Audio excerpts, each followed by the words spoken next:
Thomas Paine, Thomas Paine, Thomas Paine, Sam Adams, Sam Adams, Sam Adams, Benjamin Franklin, Benjamin Franklin, Benjamin Franklin. These men spoke up for what they thought was right. From their courage came such documents as the Declaration of Independence and the Constitution of the United States. From their willingness to speak what was sometimes unpopular but right, we enjoy such liberties as freedom of speech, the right to keep and bear arms, and freedom of religion. There are those who still wish to oppress our freedoms, and there are still patriots willing to stand up and defend life, liberty, and the pursuit of happiness. Men like Zeb Bell, who honor our founding fathers and what they stood for. It's now time for Zeb at the ranch, speaking up and defending your freedoms. Brought to you by Magic Valley Les Schwab Tire Centers and all of the other great advertisers on the program. And now, Zeb Bell. To all who sit and do nothing, these words from Benjamin Franklin. Hide not your talents. They for use were made. What's a sundial in the shade? Amen.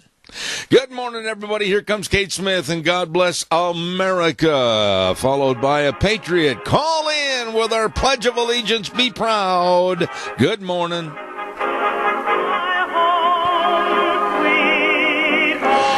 And a good morning, I'm Zeb Bell with our major sponsor on Zeb at the Ranch, your Magic Valley Les Schwab Tire Centers, all 7 locations serving you, and along with some of our great advertisers like Western Waste Services, always at your disposal. Call them at 734-6969. Right now, let's go to the phone line and have our Pledge of Allegiance. Good morning. Good morning. How are you? Peachy, thank you. Okay. I pledge allegiance to the flag of the United States of America and to the republic for which it stands, one nation, under God, indivisible, with liberty and justice for all. This sounds like that very attractive redhead. Am I right? Right. Well, thank you. I appreciate it. Hey, God bless you, and thanks for the pledge. You're welcome. All right, thank you. Nice lady right there. I really appreciate her. Oh, my goodness sakes, it's time for the weather, and the weather brought to you by K&R Rental. Hello, Roger and the crew at 256 South 600 west of Hebron. Oh, my goodness, they threw open the doors this morning at 7 o'clock, and they'll stay open until 5:30, Saturday 7 to 6. I mean, they're always there. They're always there to serve you with everything you need, from power tools all the way to forklifts and lawnmowers. Holy cow, they've got it all. And they're also a Honda engine dealer with all the parts you might need for wheel lines. Right now, here's the weather with Gina. Looks like weather's going to hold the course for the rest of the week. Sunny and hot is the forecast. Looking at sunny skies for today. A little bit on the breezy side, winds out of the northwest, 5 to 10 miles an hour. We are expecting a high of 93. Sunset will be at 9:08 this evening. Looks like clear skies for tonight, low 55.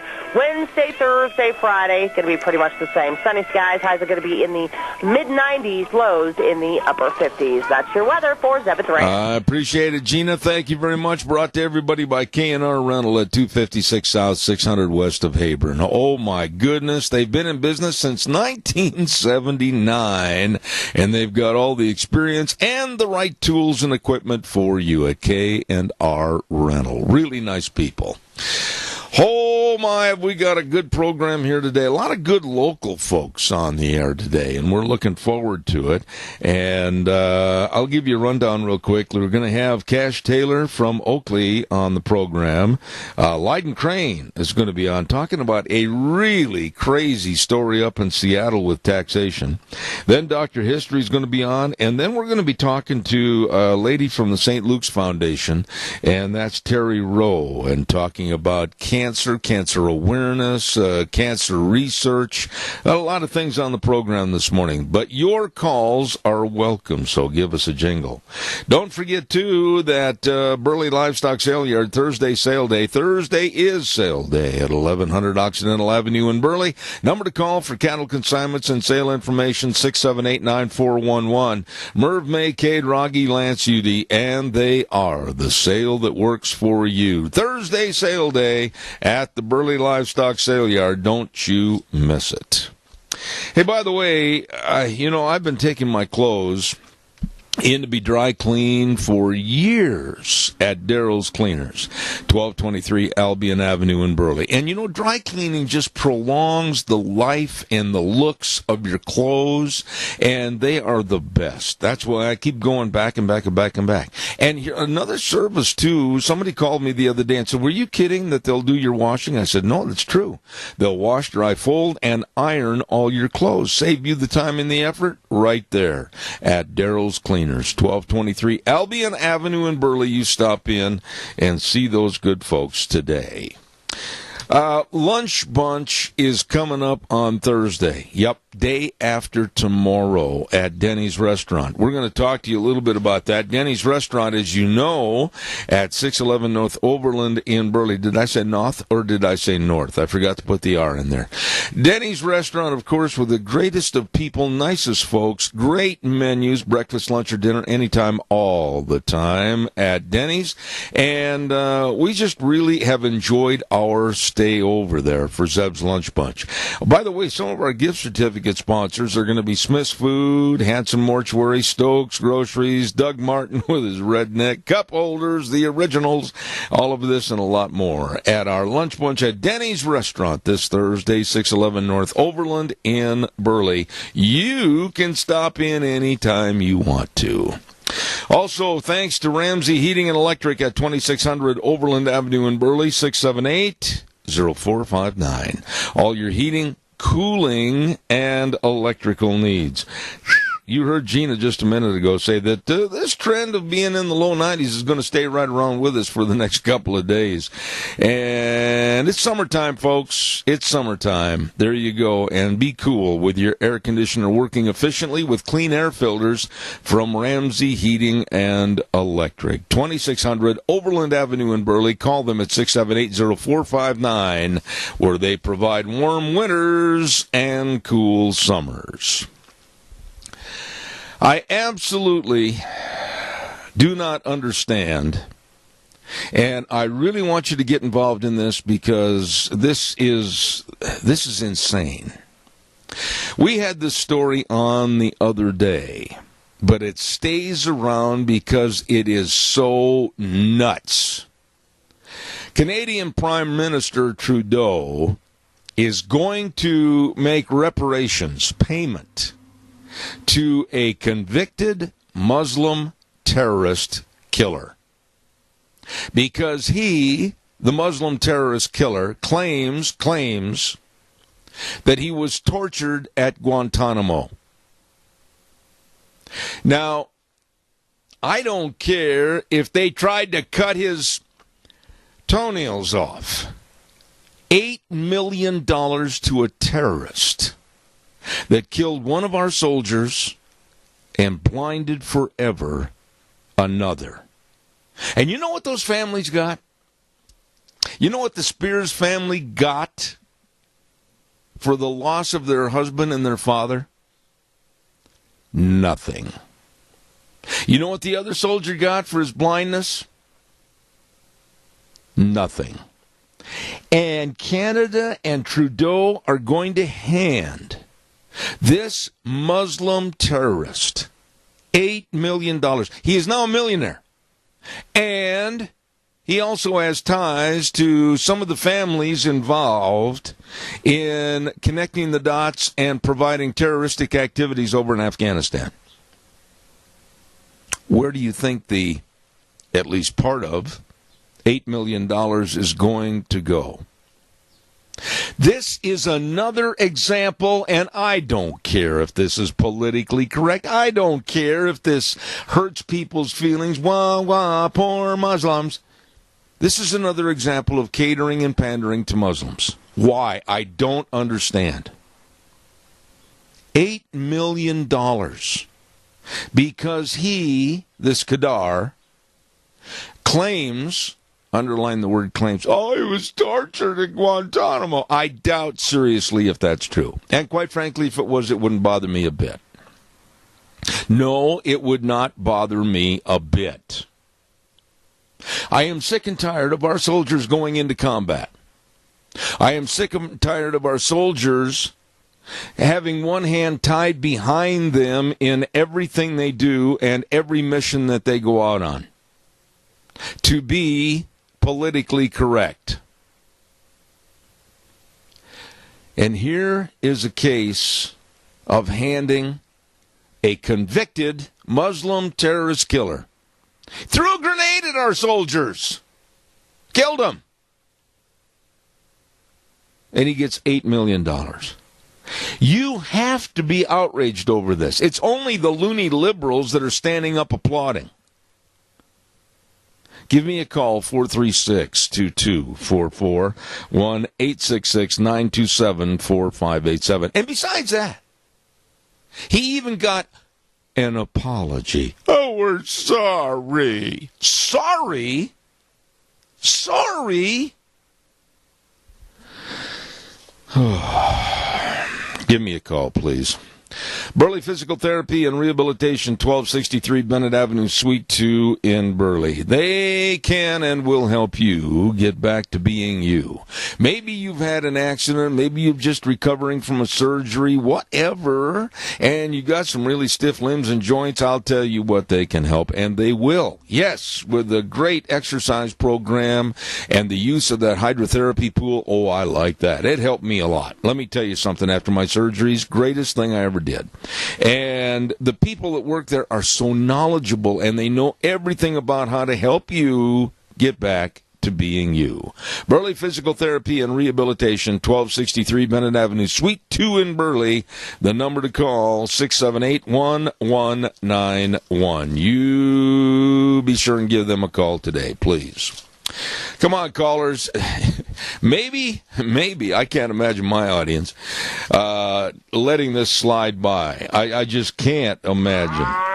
Caller, I'll be right there, and I thank you for your call. I want to remind everybody real quick about our friends over at Autumn Haven Assisted Living Center, 924 Christian Way in Rupert, 436-3200. Oh, my goodness, you can they invite you to come by the facility anytime for tours, and they make every effort to make Autumn Haven the best place for your loved ones. Absolutely.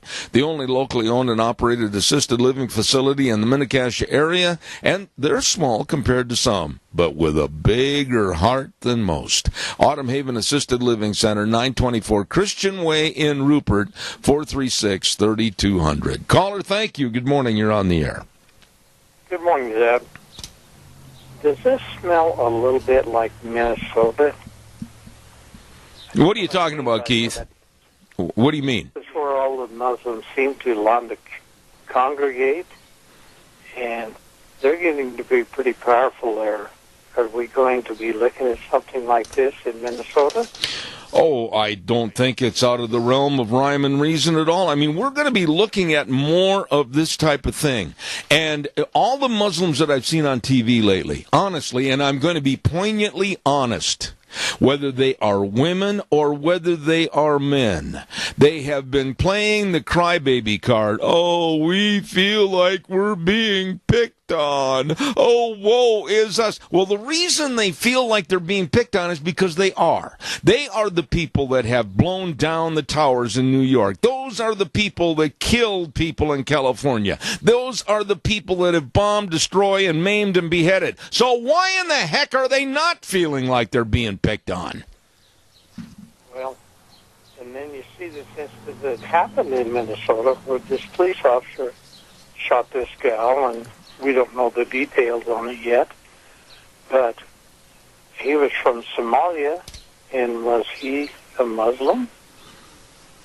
I have not, and I'm gonna really bear my chest on this. I have not been following that story to the extent where I'm going to make a comment that would be any more than speculation. And you got to understand, Keith, I don't speculate on this program. I only give you the hard, cold facts. And wait a minute.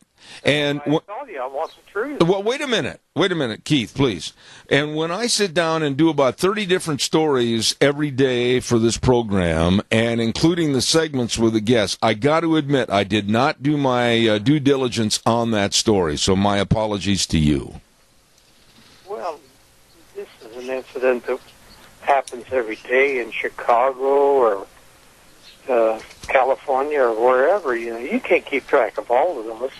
It just happened to be that they picked this as a news item. Yeah. And I don't know what the way Fox is reporting it is that this officer shot this woman, and none of them had their body cameras on or any other protections that they've been given.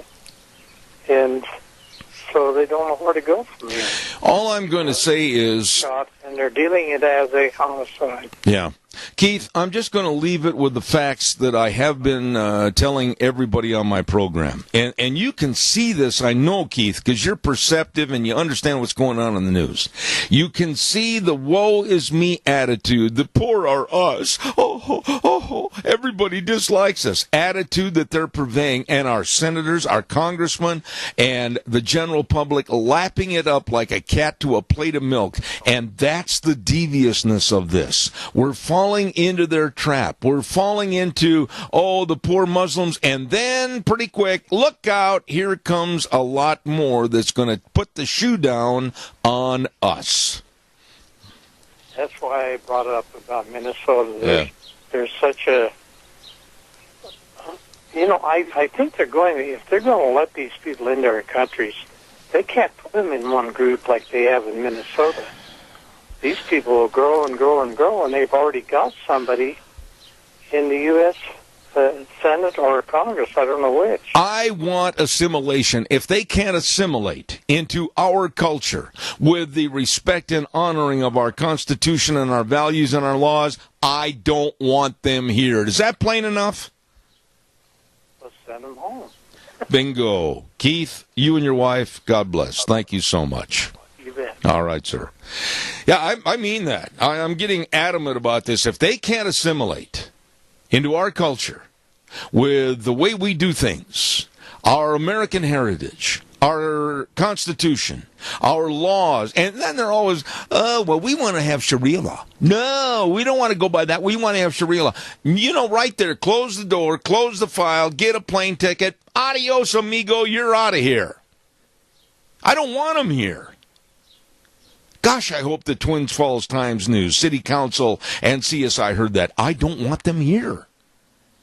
If they're not going to assimilate and wave that flag, red, white, and blue, be proud to become, maybe, Americans, I don't want them here. Ag Express, don't forget they're looking for drivers. Yep, they're looking for full and part-time positions. And retired folks are welcome. And they'll work around your schedule 2 or 3 days a week, whatever works best for you. And you're home every night. That means a lot. And using new and maintained equipment, they've got excellent vacation schedules and benefits, major medical, etc. You give them a call today. Call Dale and Paul at 438-8886. Allen in Twin Falls, 731-2495. Chad in Burley at 670-7219. Ag Express is looking for drivers. Ag Express is looking for you. Hey, by the way, on Thursdays, we have a program segment on this show called It's Time to Grow with Tony McCammon from the University of Idaho Horticulture Department, and he is excellent. I'm telling you, that man is sharp. And that's at 9:15 on Thursdays. It's Time to Grow with Tony McCammon. Don't you miss it. There are those, in this industry that are being threatened. They are being kind of having their arms twisted, if you will. And they're being told by higher-up management, back off, don't say certain things, don't relate to certain stories. I know this to be a fact because of the contacts I have back on the East Coast in New York and Washington, D.C. that I visit with every single morning before I go on this program. And I am waiting because I don't think it's going to happen to me with the Lee family because I've had such a good relationship with that family over the many, many years. And I know their stance on issues, they're going to remain tough and firm. But I know others in this industry that are being coerced, and I'll use the word threatened, to back off, shut up, and not talk about certain stories. We've heard that even about Sean Hannity. It's not going to be that way on this program. I have promised you, the audience that listens to this show, that the day that I'm told that I have to back off talking about certain groups or certain stories or certain incidents or else, I'll pull the plug myself because I'm not about to kowtow to anybody on what can be said because it's not, in their opinion, politically correct. Calls welcome, 436-2244, 1-866-927-4587. I'd like to hear from you. Please give me a call on the landline. Hey, by the way, Oakley Pioneer Days. Woo, baby. They know how to have fun up at Oakley. They have for 130 years. Oakley merchants are saying, come on over to Oakley Pioneer Days this week. And Clark's for Shopping at 100 East Main says you got to try the famous breakfast sausage right here at our store. From Grandma's Recipe, bulk patties or links. Oh, it's good. They've been in business since 1924, and they want to serve you. You'll love it. Clark's for Shopping in Oakley. Along with our friends at Oakley Valley Stone, 204 West Main Street in Oakley. Oh, my goodness. They're having a ripping good time up in Oakley for Pioneer Days. And don't forget, for all the stones for a new fireplace, headstone for a loved one, landscaping boulders, you don't have to look any further, excuse me, than Oakley Stone, 204 West Main in Oakley, telling you to come on up and support Oakley Pioneer Days. What's going on at the Pioneer Days this week? Well, tonight, they've got a team roping going on, starting with sign up at 6:30 and rope at 7. That is tonight at the arena. Thursday night, they've got a great big gymkhana. When I say gymkhana up at Oakley, I'm not talking about something that starts at 6 and ends at 7. No. They get cowboys and buckaroos coming in from all over. Then on Friday and Saturday, don't forget the open rodeo, co-sanctioned with the IMPRA. That's going to be starting at 7:30 each evening. Fireworks and dancing. And then, of course, on Saturday, don't forget they've got all kinds of things, including the big parade at 11:30, so don't miss a minute of it. Oakley Pioneer Days for 2017. Caller, good morning. You're on the air. Go ahead, please. Yeah, good morning, Zeb. I'm 100% for Donald Trump, but there's something that's I need to question. Maybe you got an answer for it. Bringing in 15,000 more foreigners, is this something for bringing low-cost laborers in for big business? I know he's a big businessman, but I'd like to have an answer for that if you have one. I don't have an answer for it, but I'm highly against it.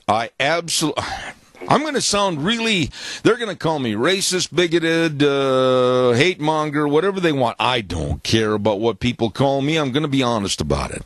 I think we need to close the door on any and all immigration into this country except for certain cases. Quite frankly, we've got too many people coming in. We do not have the environment for them. We do not have the housing for them. We do not have the jobs for them. And we do not have the money for them. And I say, until we get ourselves straightened around, shut the door. Don't make it a permanent lock, but shut the door for now until we get this country straightened out. Well, I think this country right now is in danger of being overwhelmed by foreign people, and the United States is not going to be the United States in about 20 years. We're going to be finished if we're not careful. Well, you know, these crybaby loony liberals, and there's a lot of them that live in this area. Oh, well, this is a country that has welcomed immigrants. Immigrants, yeah, Over the years, this whole country was built on immigrants, but right now, financially, we're standing there with our Tony Lama boot heels on the edge of a canyon we're gonna fall in financially and never be able to crawl out. We cannot afford to keep giving, and taking from these countries of people that we don't know. We've got to back off for a little bit. We've got to get ourselves taken care of. We've got to internally take care of our elderly. We've got a whole bunch of things to get fixed and let's just say changed for the future if this country's going to survive. Well, the elderly now have no more buying power. People that are on retirement from Social Security haven't had a raise in over 3 years, and their buying power has disappeared. Social Security. People that are coming in and going on welfare. Yeah. I mean, there's a deep well for them. Yeah, you know, this deal about, we've got this money and that money. Well, they always seem to end up robbing various funds, i.e. Social Security and other items. You know, there was talk, Tony, and it's still on the table, that Trump might have a big gasoline tax come forth. And then, of course, they always say, well, that money will be earmarked for only roads and bridges and the infrastructure. I'm telling you what, right now, if they want to have a gasoline tax, I say that we have a citizens committee in this United States that have a 38 on their hip and a shotgun in their hand, and they watch over that money so that it only goes for the infrastructure and not one penny anywhere else.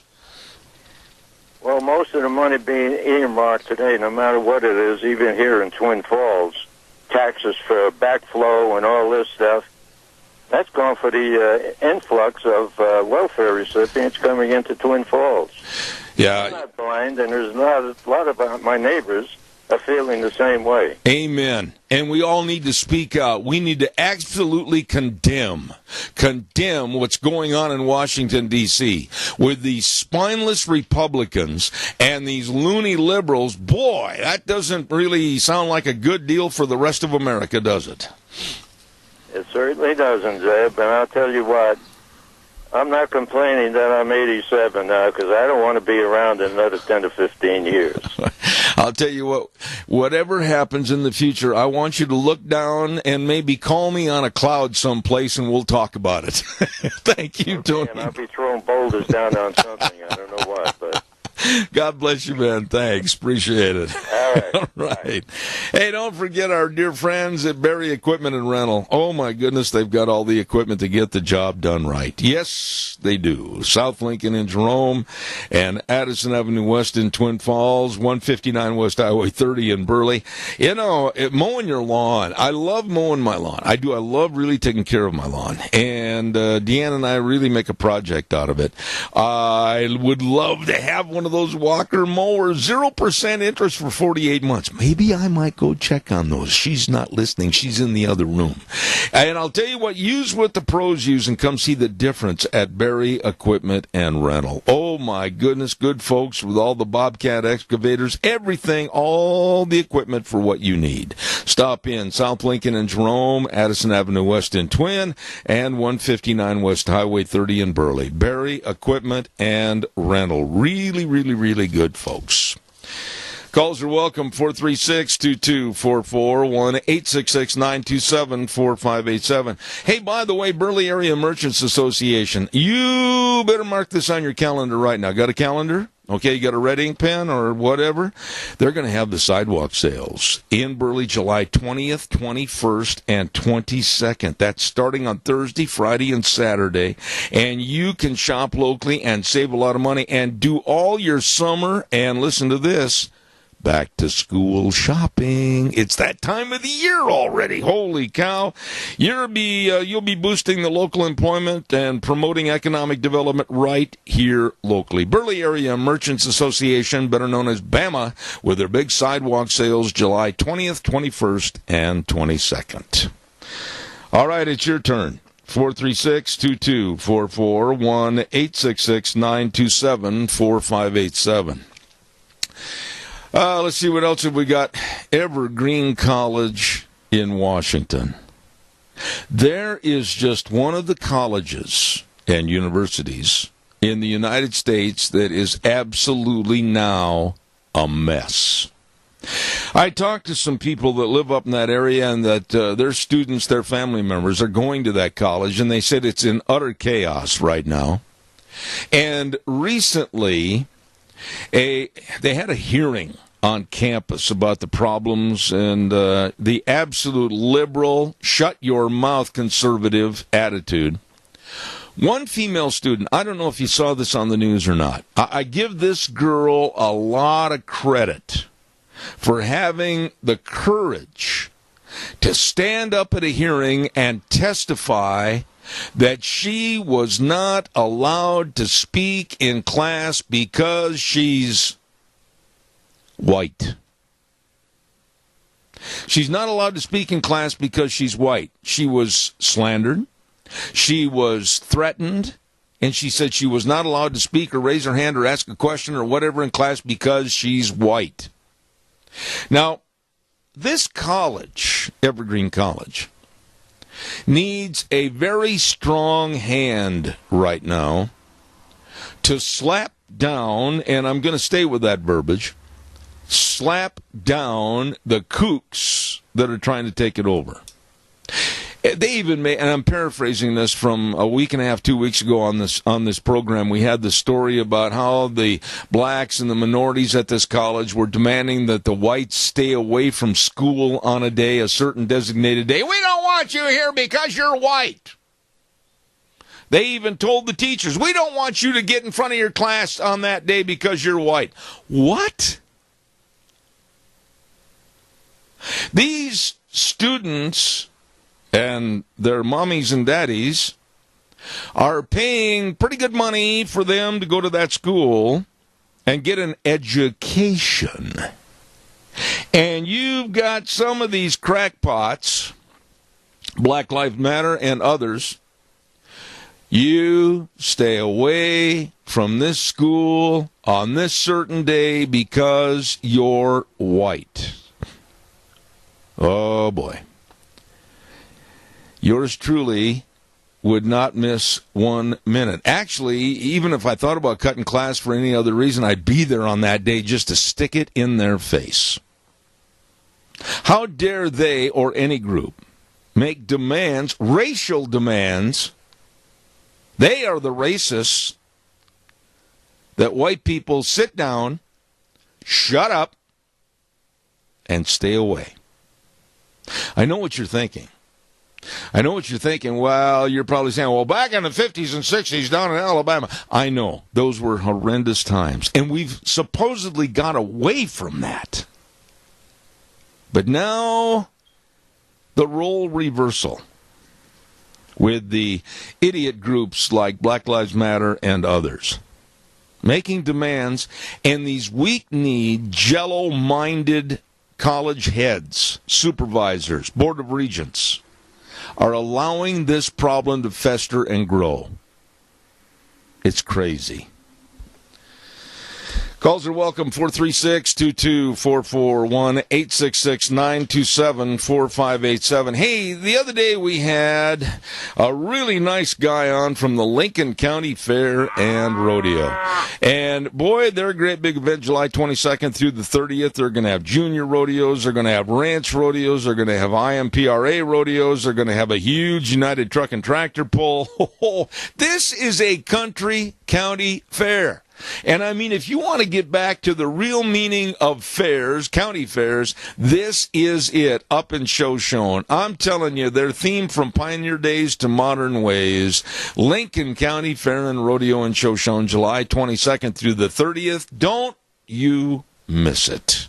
Caller, good morning. You're on the air. Morning, sir. It's, what's going on now is basically like happened in the 40s and 50s with the KKK, but in reverse. The Democrats are using the minorities and brainwashing them to think that they're still being discriminated against. Yeah. And when did all this start coming about? It started coming about 7 years ago. Oh my, you don't mean to make an inference that perhaps all this incendiary items and stuff going on in colleges might be tied to the Obama administration? Yes. That's a simple answer. Okay. No, because just think about it. He's the one that wanted to fundamentally change America. He did. Okay. You can define fundamentally a lot of different directions. Yeah. So he basically didn't say what he was going to do, but now we know what he wanted to do. Doug, what he did accomplish. Doug, when you look back, I don't even know how old you are. I mean, I know you're younger than I am by a bunch, but I'm scared to ask your age on the air. No, I'm not scared to ask your age. How old are you, you old bird? 65. All right, you're younger than I am by a little bit. You know, when you look back, let's take 30 years off your age and mine, and you would have been 30 years old, 35 years old. Okay. What in the world did you anticipate as these kinds of changes? I mean, look at the world as we know it. It's coming apart at the seams. There is no morality. There is no decency. There are no family values. There is no respect in our school system for the hierarchy, the leadership of the schools. There's no respect for the police. I mean, this thing is falling apart and everybody wonders why. And I'll tell you why I think it is. We've got away from the basics. We've got away from God. And quite frankly, we've got away from being decent human beings. Exactly. 2 words can fix America's problems. 2 words. Personal responsibility. Amen. Amen. I mean, if you took responsibility for your words and actions, then America could be fixed. But when you blame everybody else, it ain't going to happen. Well, Doug, it's even a little deeper than that. I absolutely agree with you on personal responsibility. And personal responsibility also encompasses getting a job, maintaining your own life, your family, and their wants and their needs, and not expecting the taxpayers and the government to do the subsidy for you. Exactly. Show me in the Constitution where it says I have to pay taxes to give to someone else who is too damn lazy to work.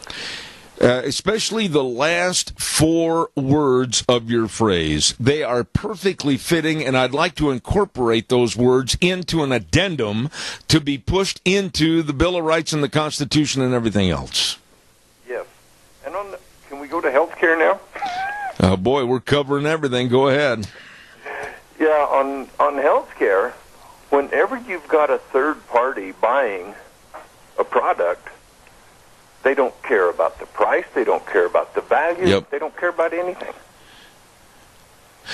They'll just spend the money. Yeah, well, you see, when you have a first party buying, you are buying something you are going to consume, you are concerned about it. So what we need, the only way to fix health care for the insurance to go down is to let people buy insurance what they want. They're not required, they're not penalized, they're not anything. You don't have insurance, then I'm sorry, we're going to take everything you have if you get sick. Well, wait a minute, though. You kind of put the cart before the horse. First of all, we have to have a stimulation somehow for private businesses, private insurance companies to really get in and cause and create a competitive edge between themselves so that pricing and competition are the main idea of staying in business so that the consumer can look here, shop here, do this, buy that, and everybody thrives.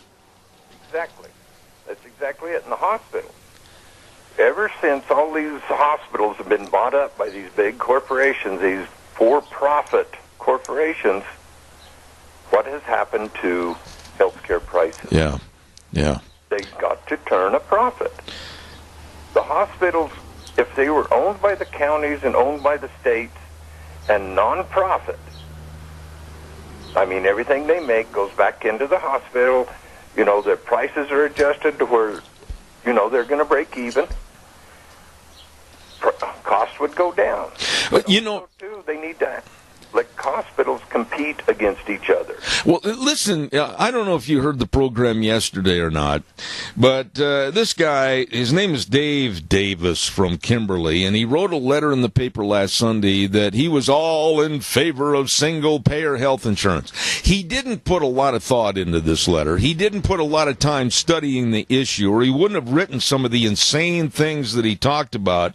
But at the very end of his letter, he wrote a sentence that just absolutely summed up what would happen to healthcare and its demise. Let me tell you what it says.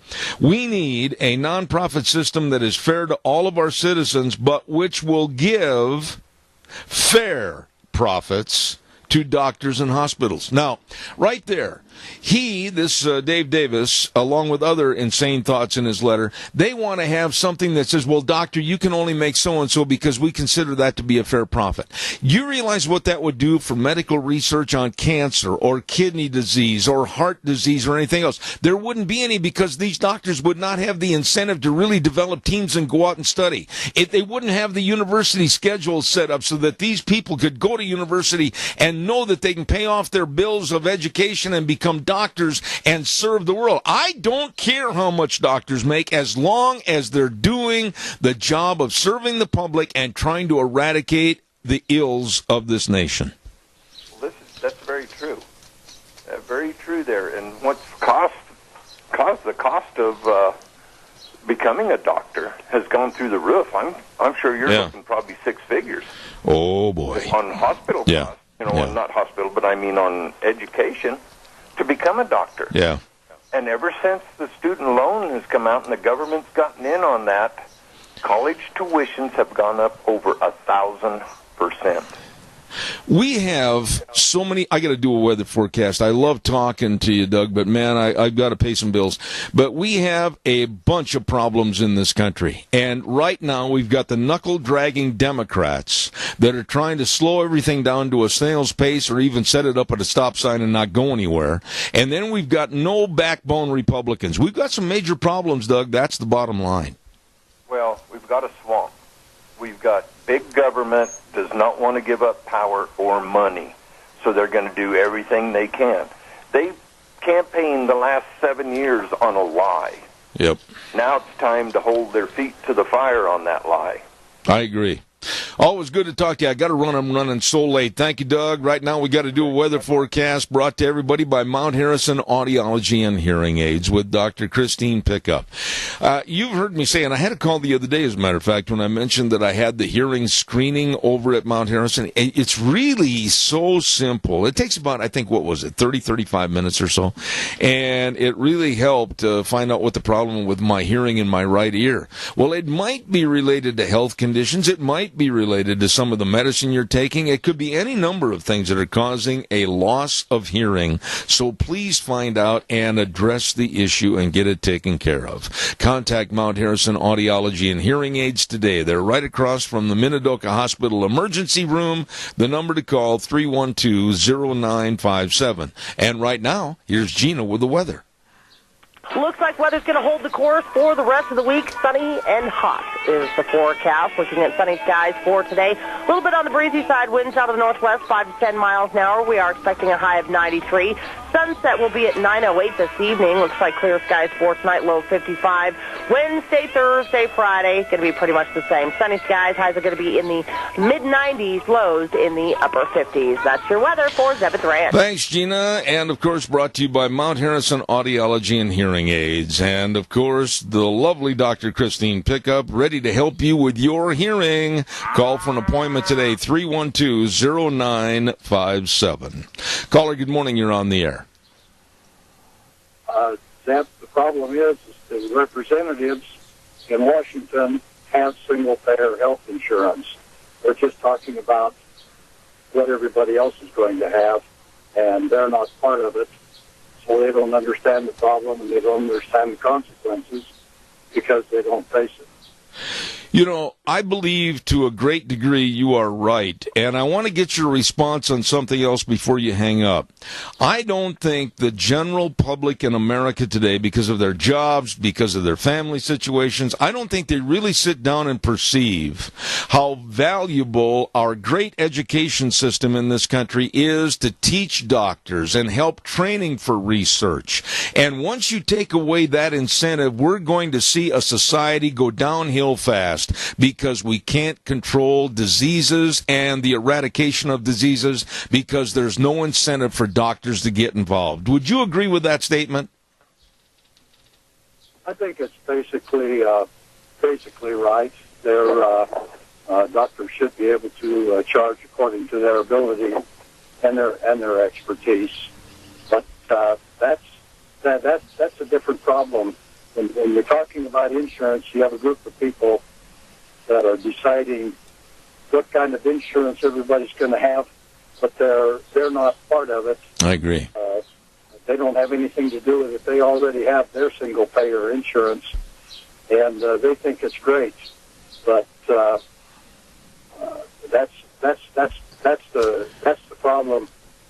If you don't have to suffer the consequences of your actions are usually not very reliable. You know something, sir? I wished I could put your words right in front of me on this program every day, because what you said is really the truth. Those that govern need to be under the same sets of rules and same sets of regulations as the general public, and not be off in some elevated loft someplace higher than the rest of the constituency. You are 1,000% correct. Thank you for your call. You're welcome. Bye. Yes, sir. That man hit it right on the head.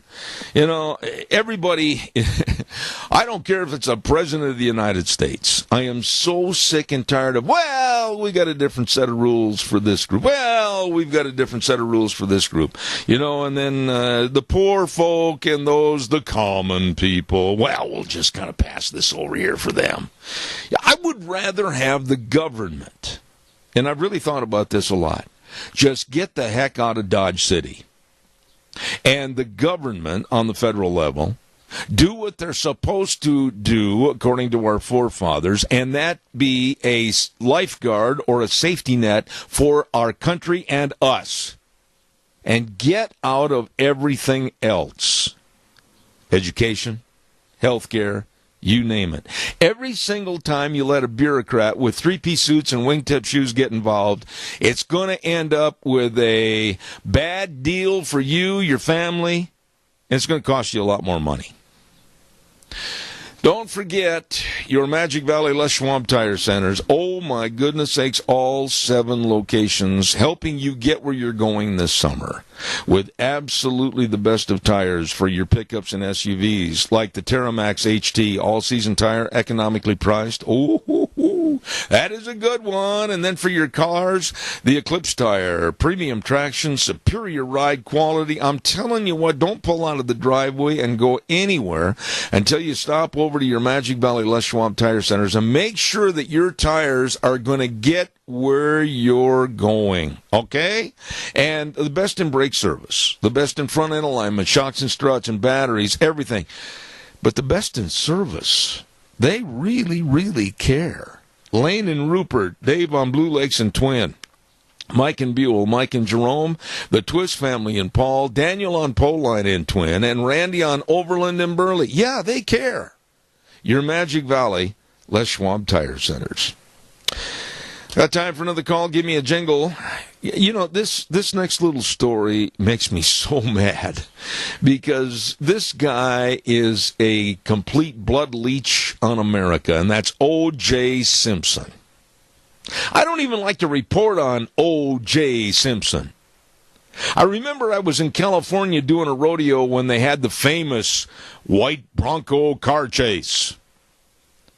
And this guy is absolutely ridiculous. I'm going to come right out and say I think he's guilty as sin for killing 2 people. I'm going to come right out and say that when he went into that Las Vegas casino and eventually was arrested for armed assault to supposedly get back some of his memorabilia, they should have taken him to jail and thrown the key away. Now, O.J. Simpson is up for parole and could be out walking the streets, doing TV interviews, and laughing at the world in October. Man, sometimes you wonder if the scales of justice haven't just tipped right off and fallen off the table. O.J. Simpson up for parole in October. Unbelievable. We're going to take a little break, and coming up next hour, we've got Cash Taylor with the Oakley Pioneer Days, and then we're going to talk to a good friend of ours, very good friend of ours, and that's Lyden Crane is going to be on, and at 10:06, Dr. History, and then at 10:30, nice lady with the St. Luke's Foundation, and that is Terry Rowe. And you are listening on this program. We always talk about great guests and pride in America, and it's going to stay that way. Red, white, and blue, proud of the United States. Right now, my itty-bitty buddy over at the station, Wheels, going to take it away. He's the quarterback, and I'll be back in about 6 minutes.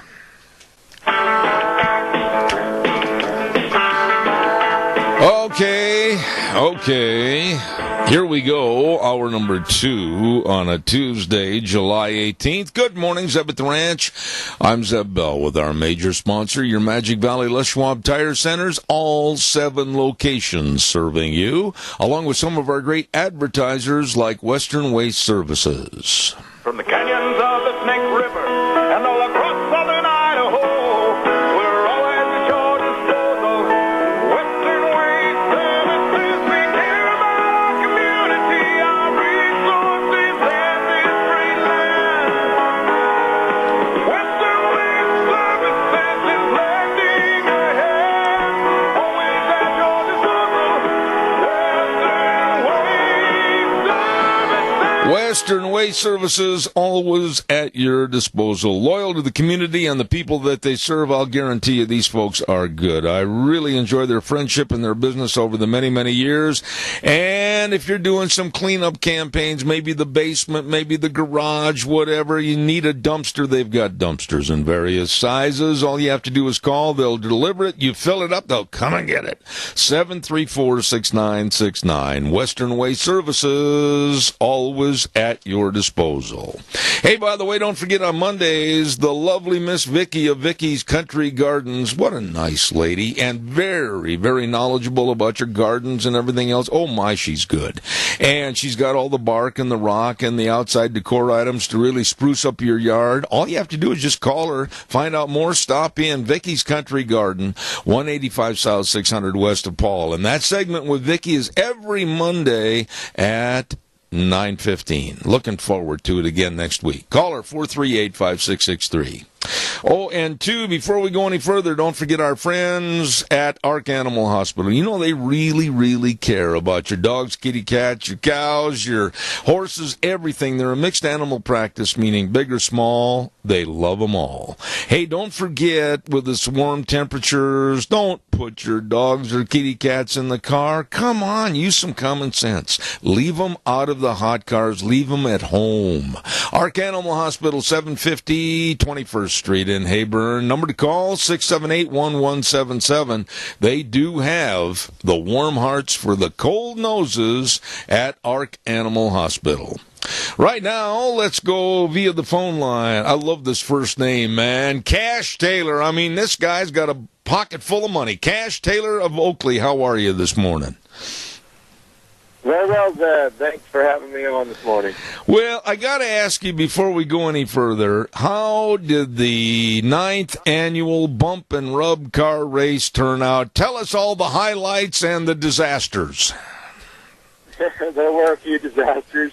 It went really well. We had 2 big nights of racing, Friday and Saturday of this past weekend, and lots of cars. We had 25 entries in the Bump and Rub, and of course, you know, there's going to be a lot of bump and rubbing going on. And we had a few rollovers, but everyone was fine, and the racing was good, and the crowd loved it. And anyone that missed out up there, you guys missed out on a lot of fun action. You know, and I'm sure everybody after the race was over, everybody shook hands and built a little fire and made chocolate s'mores and sang Kumbaya, right? Yeah, I guess you could say pretty close. You're lying to me, Cash. Hey, give us a little rundown of what's going on starting with tonight. Yeah, so tonight up in Oakley at the rodeo grounds, we have a team roping by S&M Team Roping, and from 6 to 6:30 is sign up, and then they rope at 7. It's an open team roping, and I believe a number 13 team roping as well. Okay. So that the car race kind of kicked off our big week, and tonight we have the team roping up there. Okay. And then on Thursday night, I think Oakley has, on behalf of its Pioneer Days, one of the biggest gymkhanas in the whole Northwest. You guys better plan on no sleep on Thursday. That's exactly right. We've kind of accustomed ourselves to no sleep on Thursday, and it's a great event that we have held for a long time to allow the kids in the community and the valley and all around the state to come and enjoy being a part of our Pioneer Days and to enter themselves in a little bit of the cowboy kind of way and to be able to get on sheep or do all kinds of events. And it's just really good for the kids, and we love doing it for them. Okay, now every year during the Oakley Pioneer Days, for as long as I've lived here in Idaho, you put on one great big jam-up good rodeo. It's going to be on Friday and Saturday night. It's an open rodeo, co-sanctioned with the IMPRA. Tell us a little bit about what's going to happen both nights. So yeah, Friday and Saturday, we're gearing up for one of the best amateur rodeos in all of southern Idaho. The Vigilantes have worked really hard this year to make it a special night for both the spectator and an entertaining night for them, as well as a special night for the cowboys. You know, we like to treat those cowboys how they should be treated, and it's just going to be a couple great nights of rodeo action. We've got a lot of entries this year, and we're looking forward to it. Friday, in the rodeo, we have our big stock saddle bronc riding each night, and that's always an exciting event for everyone, as well as all the other events. We're also having our princess coronation on Friday night, as well as the queen coronation on Saturday night. And then Saturday night, we'll also be having our wild cow riding as well. Okay. Now, after the rodeo on Friday night, correct me if I'm wrong, but aren't you going to also have fireworks? The fireworks will be Saturday night after the rodeo. I see. Okay. Friday night, we do have a dance for everyone that wants to come in the park after the rodeo, and we'll be featuring one of the up-and-coming country singer-songwriters here in Idaho, Mr. Brody Fitch from Arbin Valley. Okay. And then the fun doesn't end there because you've got something for everybody on Friday, and you've got a basketball tournament, you've got volleyball tournaments. Holy smokes. And then tell us a little bit about Saturday, the 22nd. I don't know how you're going to get all that stuff in. Yeah, we don't know either. It's a chock-full day Saturday of events for everyone from young to old. They start off with the Booster Club breakfast Saturday morning. Lots of good food, pancakes, and you name it. And also they have the Goose Creek runoff that morning for all the runners here. It's a great time for people to get out and catch the sunrise in the morning coming off of Oakley. And following that, Saturday at 11:30 is our parade. And I think it's one of the best parades around. It's great for every age, and the kids love it. And there's lots of good floats and things put together from around the community. And then after the parade in the park is a Dutch oven lunch. Ooh. there in the park for everyone. And then we got tons of games and entertainment and music planned throughout the rest of the day until the rodeo starts at 7:30. Let me ask you, Cash, now tell us a little bit about the Oakley Vigilantes. I mean, man, that organization has been around for a long time. You guys put in a lot of work. How big a membership do you have? So right now this year we have 20 members on the board for the Oakley Vigilantes, and they're scattered from around the community. And like you mentioned, Zeb, the Vigilantes have been around a long, long time. I believe we're into the 105th year of the Oakley Pioneer Day celebration, and the Vigilantes have been a part of it ever since it started. I've had many past family members and ancestors that came before me that have been a part of that Oakley Vigilante group. Wow. And it's just special to me to be able to continue that tradition and honor on into the upcoming years. You know, I got to hand it to you and Steve Staley and the others. I mean, you really have put things together, and I know you've made it easy for my wife and myself to do the advertisements for you. And I just urge everybody to get on up there for the rest of the week to Oakley Pioneer Days. Now, tell us a little bit, what's the theme for this year's Pioneer Days? So the theme this year that they decided on is our pioneer heritage, past, present, and future. And I think that's just so cool to be able to be a part of that pioneer heritage. You know, we think of all those who came before us and the trials that they faced in our pioneer heritage, and it's just an honor and a blessing to be able to be a part of that generation and to continue that on today with the many things and trials that we deal with today, and to think about the future of our pioneer heritage, the little ones that are going to come after us and carry on these traditions that we've set forth. And it's just a humbling and blessing in my life. You know, Cash, I'll tell you what, you guys have done a great job, and thank you for allowing us to advertise for you. Ladies and gentlemen, Cash Taylor with the Oakley Pioneer Days up in beautiful Oakley, Idaho. And for the rest of this week, man, you don't want to miss a minute of it. Oakley Pioneer Days 2017. Cash, God bless you, man. Thanks for being on the program. Thank you very much, Zeb, and thank you for having me. You betcha. Thank you.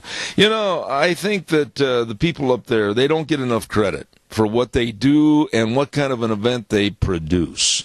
I've known those folks up there, and I've been up there so many times, so many great families, and so much of a heritage and a culture of, like the theme is this year, past, present, and future.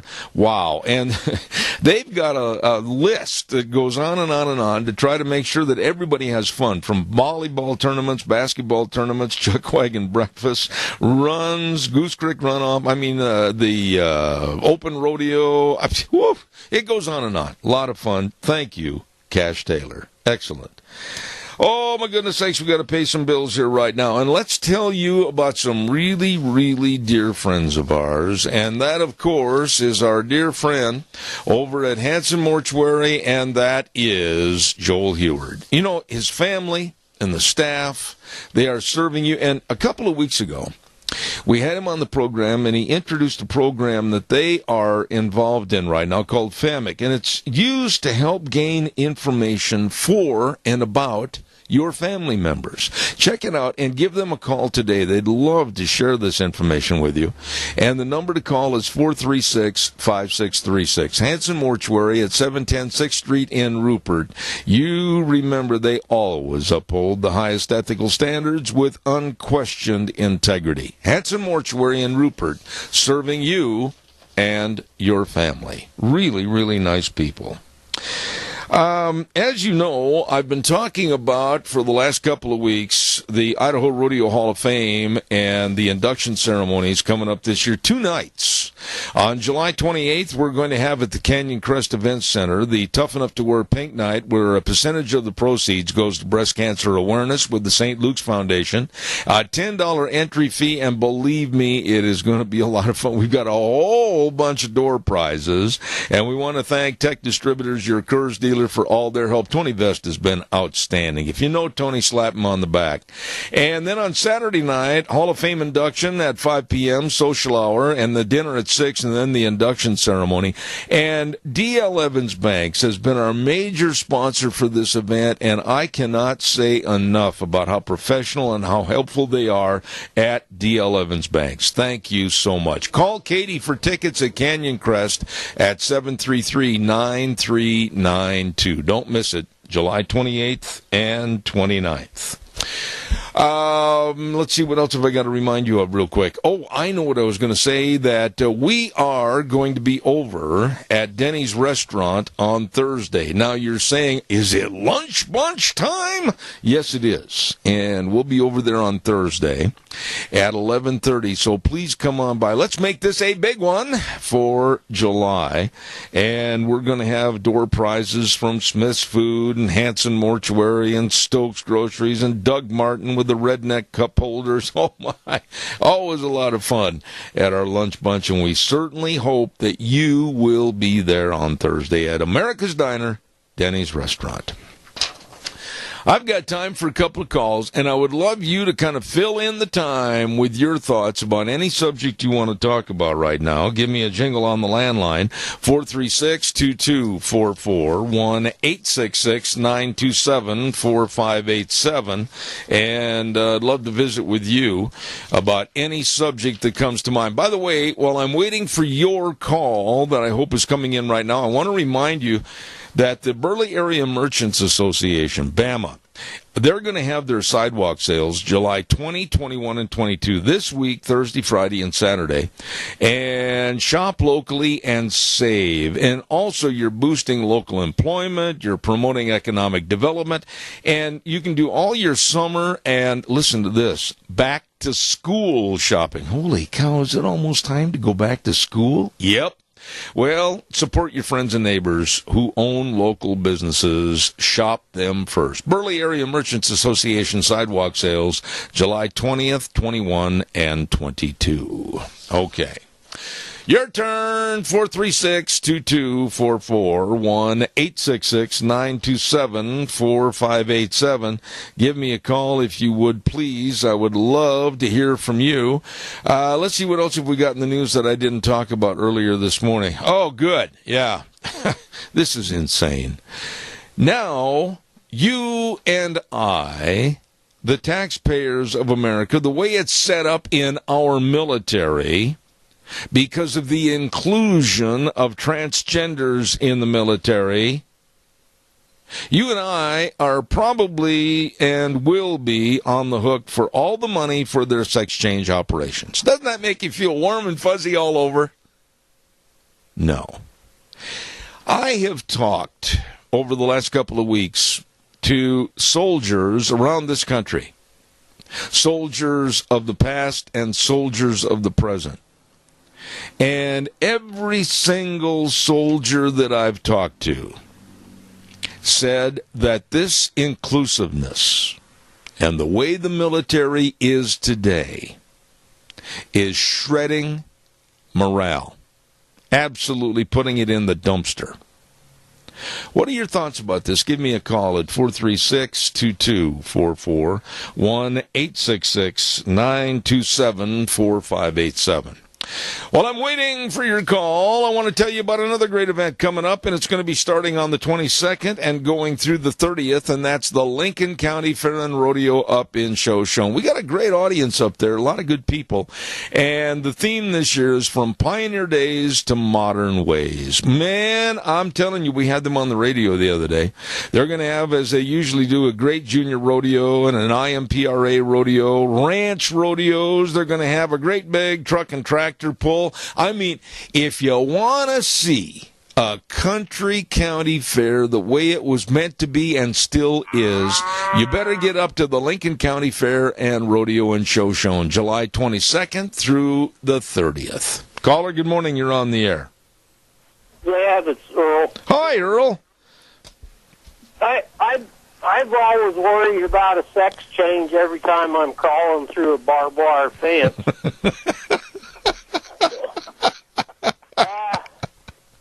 The other thing I want to throw out there, this might be on more of a serious note. Tires that have been made in China aren't holding up. Uh-huh. You know, I've noticed it over the last 10, 15 years. Their rubber products are not very good. You know, Earl, let me interrupt you there for a minute, because I can tell you I agree with you 100%, because I got to tell you, the crutch tip market is basically owned by and supplied by China. Now, I am not exaggerating. My wife is out in the other room. She can validate this. In a 4-week period, I went through 8 different crutch tips for my crutches because the rubber is worthless. Yeah, they apparently, one theory I heard, they put a lot of clay into their rubber clay product. Yeah. So anyway, getting back to where I'm going with this conversation is, we're finally opening up our, let's say, grade A U.S. beef products and boxed beef products that are going to be shipped to China, and which will bring beef prices up at the store for us locally and for our producers. Mm-hmm. But in exchange, if I'm getting this right, we're getting processed cooked chicken back from China. Oh, boy. You know something, Earl? I have made it a mandate in my home never, ever to buy anything as processed or whatever food from across the water. I only buy on the label where it says it was processed and produced here in the United States. That's the way I am. I believe in the origin of labeling. I want to see a U.S. flag on it. I don't trust anybody else around the globe. So what do you think on this processed chicken coming back into this country to pay for that beef? Do you think that'll be going into our cat food then? I don't know where it's going to be going into, and I'm going to check into the story that you're telling me because I've got some really good contacts with various associations. I'm going to call them after the program and do a report on this. But I'm telling you, I don't want to have any chicken. I won't eat any chicken. I won't eat any mushrooms. I won't eat anything that is bottled, packaged, produced in another foreign country. I just won't do it. Yeah, and I couldn't think of anybody else better that could kind of research this for our public out there. So. Well, I'm going to, and then also on the rubber products from China. I totally agree with you. Earl, I got time for one more call, but God bless you and thank you for your friendship to this program. We appreciate it. Same at you. All right, sir. Thank you much. Caller, just a minute. I'll be right there. I want to remind everybody about Let's Ride, and they're located at 270 Highway 24 between Rupert and the World. They're open Monday through Friday, 9 to 6, open Saturdays, 9 to 4. They've got all the watercraft for your fun on the lakes and rivers. Oh, my goodness. It's warm outside. Cool off. They've got all the four-wheelers, the side-by-sides, and they've got the best service department to keep you running, and all the accessories, too. What are you waiting for? Get a hold of them today. Let's Ride, 270 Highway 24 between, like I said, Rupert and the World. Yep, this is where the fun is sold. Caller, good morning. Quickly, I've only got about a minute and a half. Deb, I really like that barbed wire sex change thing, but I guess we'd have to pay for the barbed wire to come from China or somewhere, wouldn't we? You know, Bob, of all the people that I worry about making a follow-up call on a subject that made me chuckle but didn't make me want to make a remark, you did, and I expected it. I really like that. I can. Okay. Thanks, Bob. Have a good day yourself. I had a feeling, honest to goodness, a premonition that I would hear from Bob. Oh, that was a good one. Okay, let's calm down here for a moment. Don't forget Cameron and Siemens Insurance, life insurance, health insurance, retirement planning, employee benefits, all the coverage and insurance you need for your family, you, and your business. Right there with the professionals, Cameron and Siemens Insurance, Highway 24 in Rupert. Number to call, make an appointment, 436-4424. That number again, 436-4424. Don't you dare put this on the back burner. You call them today. Cameron and Siemens Insurance in Rupert. Really, really nice people. Real quick, Ag Express is looking for drivers. Yes, sirree. And they're also looking for retired folks that want to put in an application because, man, they'll work around your schedule. Like if you can only work like 2 or 3 days a week or whatever, hey, they want to talk to you. Whatever works best for you. And you're home every night using new and maintained equipment. My goodness, vacation schedules, no seasonal downtime. Great benefits, 401k plans. What are you waiting for? Pick up the phone and call Dale and Paul at 438-8886. Alan in Twin Falls at 731-2495. Chad and Burley at 670-7219. Ag Express is looking for drivers. Ag Express is looking for you. My goodness, we have a dear friend on the program with us right now this morning, hopefully, and he is with Phillips, Oaks, Goodwin, Crane, and Company CPAs. Hello, Lyden Crane, how are you? I'm doing well, Zeb. How are you and Deanne? Oh, if we were any better, we'd have a runaway. Life is good, life is good. So, listen, Lyden, as a CPA, I mean, don't you guys that are CPAs, don't you kind of get tired of being confined in an 8x8 cell 27 hours a day, never seeing the light of day and always playing with calculators? I mean, you're tough. Well, we find a little bit of time to sneak out of the office in the summer. I would be lying if I said I've been here for 27 hours a day for the last couple of weeks, but we do put in a lot of hours in the winter, and when the summer comes, it slows down a little bit, and we get a chance to get caught up and see the family and take a little vacation. So life's been good for us, too. You know, I can't even imagine being a CPA, like you said and alluded to, in the winter months leading up to April 15th. Aren't there times where you just want to take the calculator and throw it right out into the middle of Overland Avenue? Yes. Probably every day, and sometimes I would like to throw myself out that window too, but you just have to buckle down and stick with it, and it all seems to work out in the end. Somehow or another it works out. You know, Lyden, you sent me some information on a story up in Seattle, and Seattle has got to be one of the most prominently left-wing nut cities in the United States, along with San Francisco. And their city council passed a income tax on the city's highest money earners, and this sounds as illegal as possible, but explain it to us. Would you give us kind of a thumbnail sketch? Well, it was illegal in the state of Washington, and it's kind of baffling. The city council in Seattle passed a law on individuals who earned over $200,000 to raise their income taxes, only for those individuals who lived within the city. And it was a substantial increase. And, you know, locally here in the Mini-Cassia area and Twin Falls counties, our wages are somewhat lower than those that you typically see in bigger cities like Seattle, New York, Los Angeles. So that's going to affect a lot larger number of people than it would here. But the people who it's affecting are essentially the business owners and those who have the full-time jobs and are working the 27 hours a day and really out there hustling, trying to make the economy and the business work up in Seattle. And so it really surprised me and shocked me that a body that they are elected, but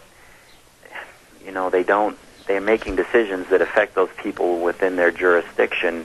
They would do that would harm or hurt the business culture in that area. It just it never ceases to amaze me what they'll dream up next to try to drum up some revenue. Well, let me kind of jump in here a little bit with you, Leiden, because I've got a ton of questions about this thing. Number one, if it was illegal, how did it pass? Number two, you're penalizing people for being successful. You're penalizing the doers and the triers in your society, the people that get out of bed in the morning and they say, by golly, we're going to grow, we're going to expand, we're going to hire more people, we're going to let our business flourish. Why in the world would any stupid city council want to penalize and stymie growth? Well, the biggest reason, and it's the reason that, fraud and theft happens in other places, there's a need. And they may be trying to fund their programs, their own city budget, and all of the things that they want to do. And if you over-obligate yourself on your, to where you don't have the funds for it, you have to go out and find it somewhere. And unfortunately, those larger earners they have money, they have cash, and if you put the right system in place, it can be fairly easy to go and force them to pay into the city to fund their program. So they have a need and a want to, further their own programs at the city level, and so that's the reason why they're doing it. Now, the law being illegal is kind of a side point. You have to pass the law and let somebody challenge it in order to find out if it's going to be accepted or not. And a lot of rules, and I think back to Obamacare, they at the federal government level, they passed that and then took it. It had to go to the Supreme Court to see if it was constitutional. Wait a minute. If you don't pass the law, you don't get that chance to find out. Wait a minute. Whoa. That's not the American ideal of justice, though, Leiden. In this country, you're innocent until proven guilty. It's not the other way around. You're going to be guilty until proven innocent. That's not the right railroad track.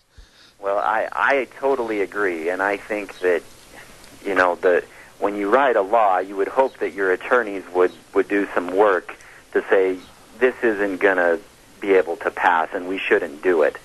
But unfortunately, sometimes they don't listen to that, and they'll pass it anyway and they like to take that same line of thinking. They think, well, the law is innocent until it's proven to be illegal, and it doesn't matter what its effects are going to be or who's going to be hurt by it. It's most important what we're trying to accomplish right now.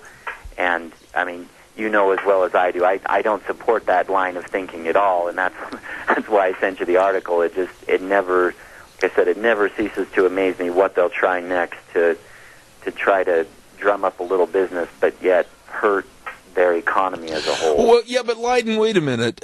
There's so many questions that come up on the people that are going to be taxed illegally, and basically this is a success tax. That's all it is a success tax. Oh, you make too much money. We're going to tax and take your money and put it in the coffers for other. It's basically the Robin Hood theory of take from those that are successful and give it to those that aren't. Am I wrong? No, that's absolutely correct. And it's unfortunate because you don't promote a community of wanting to succeed and grow. What's the incentive for somebody to go out and start a business? I mean, there is none. Every dime that you make, they're going to be taking 5 cents of that, and you're no better off than the person who didn't want to get up and work hard, and at the end of the day, you walk home with the same amount of money in your pocket. So it really can hurt those who want to make a better system and society for themselves and others around them. Why aren't the businessmen in Seattle, why aren't they pooling together and hire the best doggone junkyard dog attorneys they can find and sue the city council of Seattle into oblivion? I'm sure that they will, and they may already be doing that. I haven't seen any follow-up from the time that I sent you that article about a week ago, and I fully expect their chamber of commerce or business leagues or whatever they have in the city to pull together and to try to fight that law. At the same time, I think there are also some forces up there that are in the business realm, if you will, large corporations, where the culture is somewhat different than we have here in our area. And there are those of a more liberal mindset who, even though they've kind of made it to a higher status, if you will, and they say, we don't mind paying in and trying to help some of those programs. And so the smaller business people, like you and I, who are trying to run businesses, they're going to run up against some of those larger conglomerates that have already reached a status, if you will, that they're very hard to bring down, and they may have to fight some forces from amongst their own ranks. Yeah, but you know what you're doing here is you're stopping competition. You're stopping, like you said a minute ago, the little guy from looking up and looking to the high hills and saying, someday I'm going to have 20 of my franchise stores all over Seattle, San Francisco, Portland, Tacoma, wherever. I'm going to grow. I'm going to get bigger. Oh, but wait a minute. If I get bigger, the stupidity on the Seattle City Council is going to take my money away. So I'll stay a little drip in a big puddle of water. This is insane. Yeah, it is, and I hope that it can stay far away from us. I do hope that the businessmen up there will be successful, and they should have the law on their side at the state level to get the city to rescind that tax, and so that they don't have to face any consequences. And I hope they can do it fast enough that they won't be forced into compliance for a year or two while the legal battles go on to rescind it. Let me ask you this, though, Leyden. Seattle is no stranger to being on the front page of newspapers with their idiocy and incompetency, because they were one of the big cities that wanted to push for the $15 minimum wage on entry-level jobs, which is absolutely a heinous attack on our culture.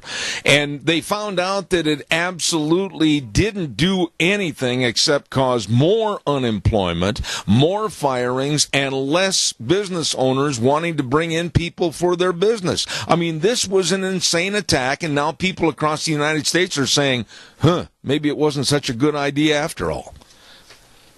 Yeah, it's true. When you have to leave some liberties with those who own businesses and encourage those who don't have their own business but who may have great ideas and great goals to be able to start their businesses. And if they're mandated at every turn on what and where and how they can do things, there's a point at which it becomes futile to even begin. And that's, we see that at every level of government, and so governments have to be careful.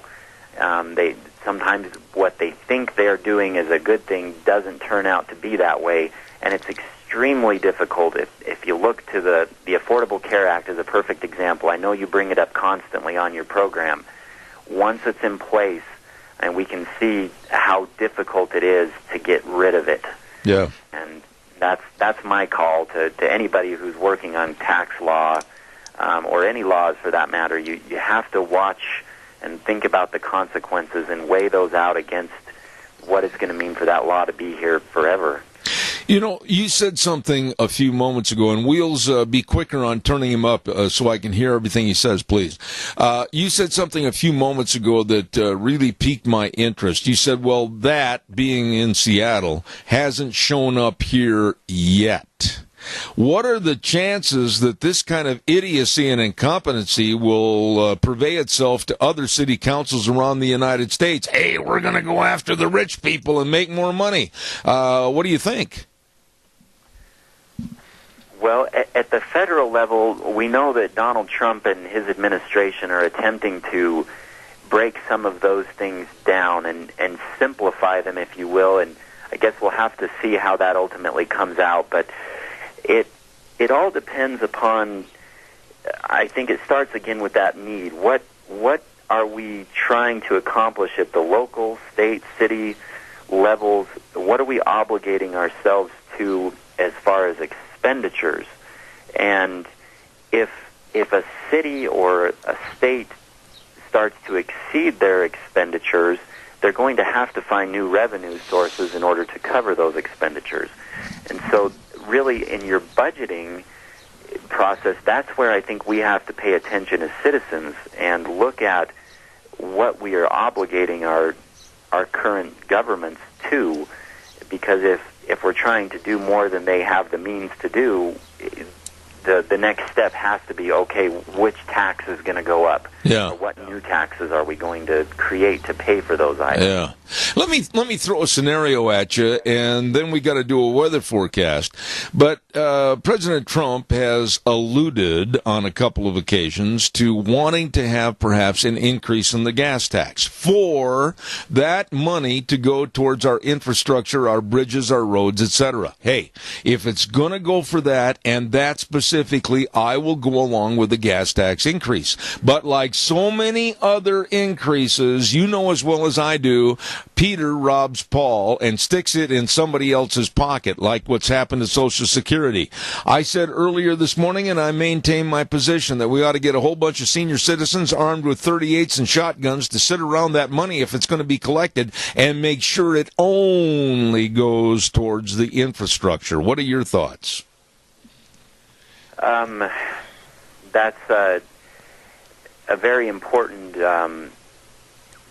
duty, if you will, of those who've been elected to apportion those monies and what they've been taken for to be used for those purposes. And it can be very difficult to monitor that, as you know, most legislation that gets passed through Congress has multiple facets of what it covers. And so a road bill, you know, can have tax law and things for Social Security and Medicare, as well as defense spending.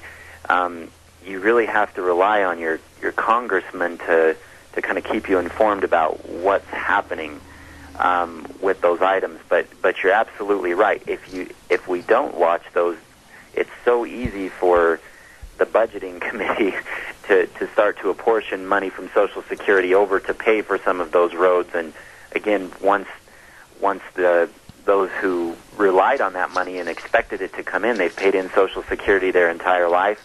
Well, now it's being cut back, and it's because of decisions that were made years ago that they had no idea occurred. Absolutely.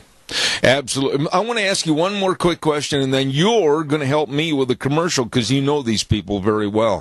What about the term entitlements? You know, this irritates me. It makes my skin crawl and itch when I hear Social Security used as a social entitlement. It's not. And why do they use that terminology? Well, in some regards, it's an expected growth. You pay the money in, and you were promised. It's like a pension fund, a defined benefit pension fund, where the benefit is set years ago when you first opted into it.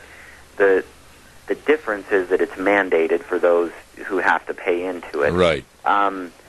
So in some people's minds, it does become an entitlement. Now, for those who've paid into it their entire life and say, you know, that was the deal. I signed up. I paid in and did my dues. You know, you promised me this. That's not really an entitlement. It's a contract. That's right. And so there are other programs like, again, I'll go to the Affordable Care Act. 2-3 years ago, there were no credits to help people with insurance. But now that they've been around for 2 or 3 years, there was no contract. There's no paying in on that system. It's just completely based on your income. That is an entitlement. And now that the Congress is looking at reducing or getting rid of all of that completely, I mean, people are up in arms. Like, you can't do that. You know, this is I deserve this. But you didn't deserve it 3 years ago. It just suddenly came into being, and now because you've had it for 3 years, you suddenly deserve that. You know, that is a true entitlement. Yeah. I agree. Hey, listen, you are with Phillips, Oaks, Goodwin, Crane, and Company, CPAs that have been serving the Mini-Cache area for well over 50 years. Tell us a little bit about your business quickly, then we'll do the weather forecast, and then we'll wrap up the segment. Tell us a little bit about your company. We've been here in this area for well over 50 years. We offer a wide variety of tax planning and bookkeeping services. We also are more than happy to help those who do want to start businesses and need help with their payroll services so that they can hire employees and help those people get jobs. And, right now during this time of the year, it's a great time to sit down and start looking at your year and doing some tax planning. So once you come into January, you're going to know where you stand, and there may be some good decisions you can make now that will help your financial situation by the end of the year. And that's what we do. What about the locations? Give us both locations and their numbers. Our Burley location is at 1710 Overland Avenue. Our phone number is 878-7000. And we also have a location over on F Street in Rupert. I believe the address is 436. And it's the same telephone number, 878-7000. We'll get you both locations. All right, stay on the line just for a moment, if you would, please, Leiden. And now, this good word about the weather from Gina. Looks like weather's going to hold the course for the rest of the week. Sunny and hot is the forecast. Looking at sunny skies for today. A little bit on the breezy side, winds out of the northwest, 5 to 10 miles an hour. We are expecting a high of 93. Sunset will be at 9:08 this evening. Looks like clear skies for tonight, low 55. Wednesday, Thursday, Friday, going to be pretty much the same. Sunny skies, highs are going to be in the mid-90s, lows in the upper 50s. That's your weather for Zeb at the Ranch. I appreciate it, Gina. Thank you. Brought to you by our friends Phillips, Oaks, Goodwin, Crane, and Company, providing accounting services to the Mini-Cache area for well over 50 years. Leiden, real fast, what do you think about the proposed tax reform with the Trump administration? Real quick synopsis. I think it has some good provisions in it, things that are maybe long overdue, trying to simplify taxes to where the majority of people could understand them. A few things to watch. They're going to make some. I expect them to make some changes on our tax brackets. We've got 7 tax brackets right now, and the Trump administration has proposed to go down to 3 of those. And they should be larger gaps, and that could help people who are in the lower income brackets. I don't necessarily love that. I prefer kind of a flat tax, but anyway, that should make it easier to understand. The biggest one that I think people kind of have to be watching for is your itemized deductions on Schedule A. There's been a lot of changes that have been proposed there, and the biggest thing is they want to double your standard deduction, and that could make certain individuals who have been able to itemize their deductions in the past unable to do so, and it could be better off for them because the standard deduction will allow them a bigger write-off than they would have gotten with their itemized deductions, but that's something to kind of take a look at. The other big one for businesses is they're proposing to take corporate rates down to 15%. Corporations have kind of become not a complete thing of the past, but for small businesses, they don't use them very often because of the double taxation.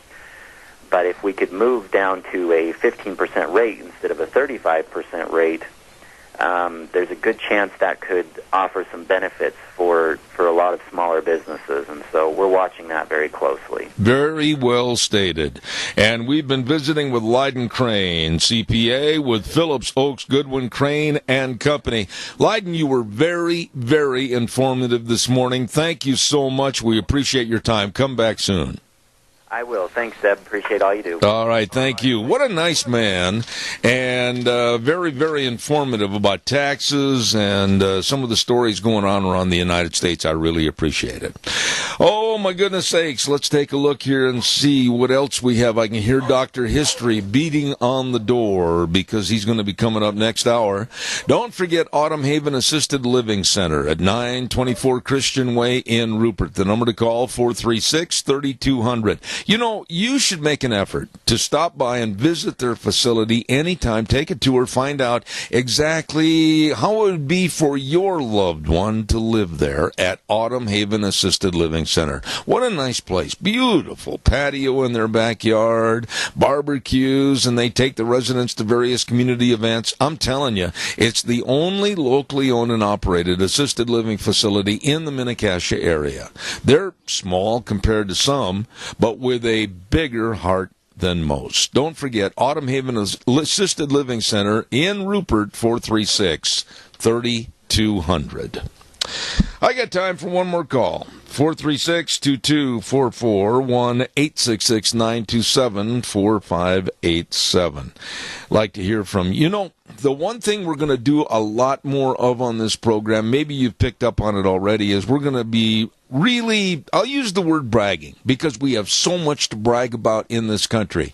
And it ain't bragging if it's a fact. This is the #1 country in the world. It's going to stay that way on my program. I'm not going to back up and say, oh, well, we're number 2, we're number 3, we're just part of the herd. No.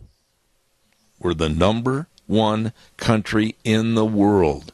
And I'm proud to be an American. Red, white, and blue, always on this program. Thank you, American Radio. Thank you.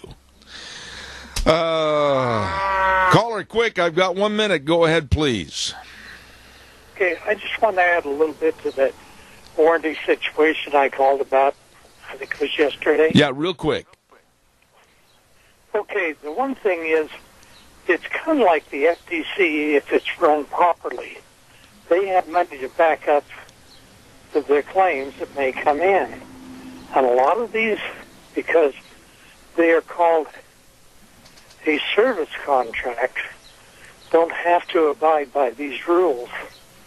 And so, therefore, they're operating day to day. I see. And that's the ones you want to look out for. So basically, before you sign on to do anything or exchange any currency for an extended warranty, check these dudes out. Make sure it's all above board, right? Quickly? Yes, that's right. And if they say they've got a reserve and it's in the Cayman Islands, I don't think that's a good idea. Okay. Keith, I got to run. God bless you for following up. I appreciate it. Thank you. Hey, folks, we got to run to the news from CBS right now, and we're going to be back with Dr. History. He just walked in with all the pomp and circumstance. His helpers are sitting out in the living room right now, and then they will chauffeur him back to Burley. We'll have Dr. History coming up at 10:06. Wheels, take it away.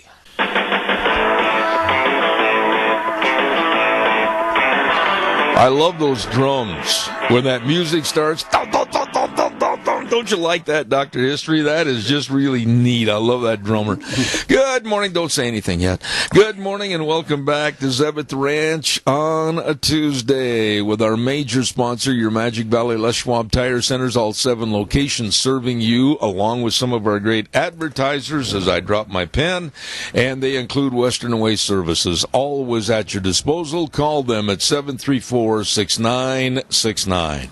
Hey, Oakley Pioneer Days off and running. Woo! They got a big team roping coming up there tonight, and it starts at 6:30. Sign up, rope at 7. And Thursday night, the Gymkhana. Friday and Saturday night, the Open Rodeo co-sanctioned with the IMPRA. Fireworks. And they're going to have basketball and volleyball tournaments. And on Saturday, they're going to have the Goose Creek Runoff, and they're going to have the big Pioneer Day Parade at 11:30. Wow, there's something for everybody. Up at Oakley Pioneer Days, don't you miss it. Lots of fun.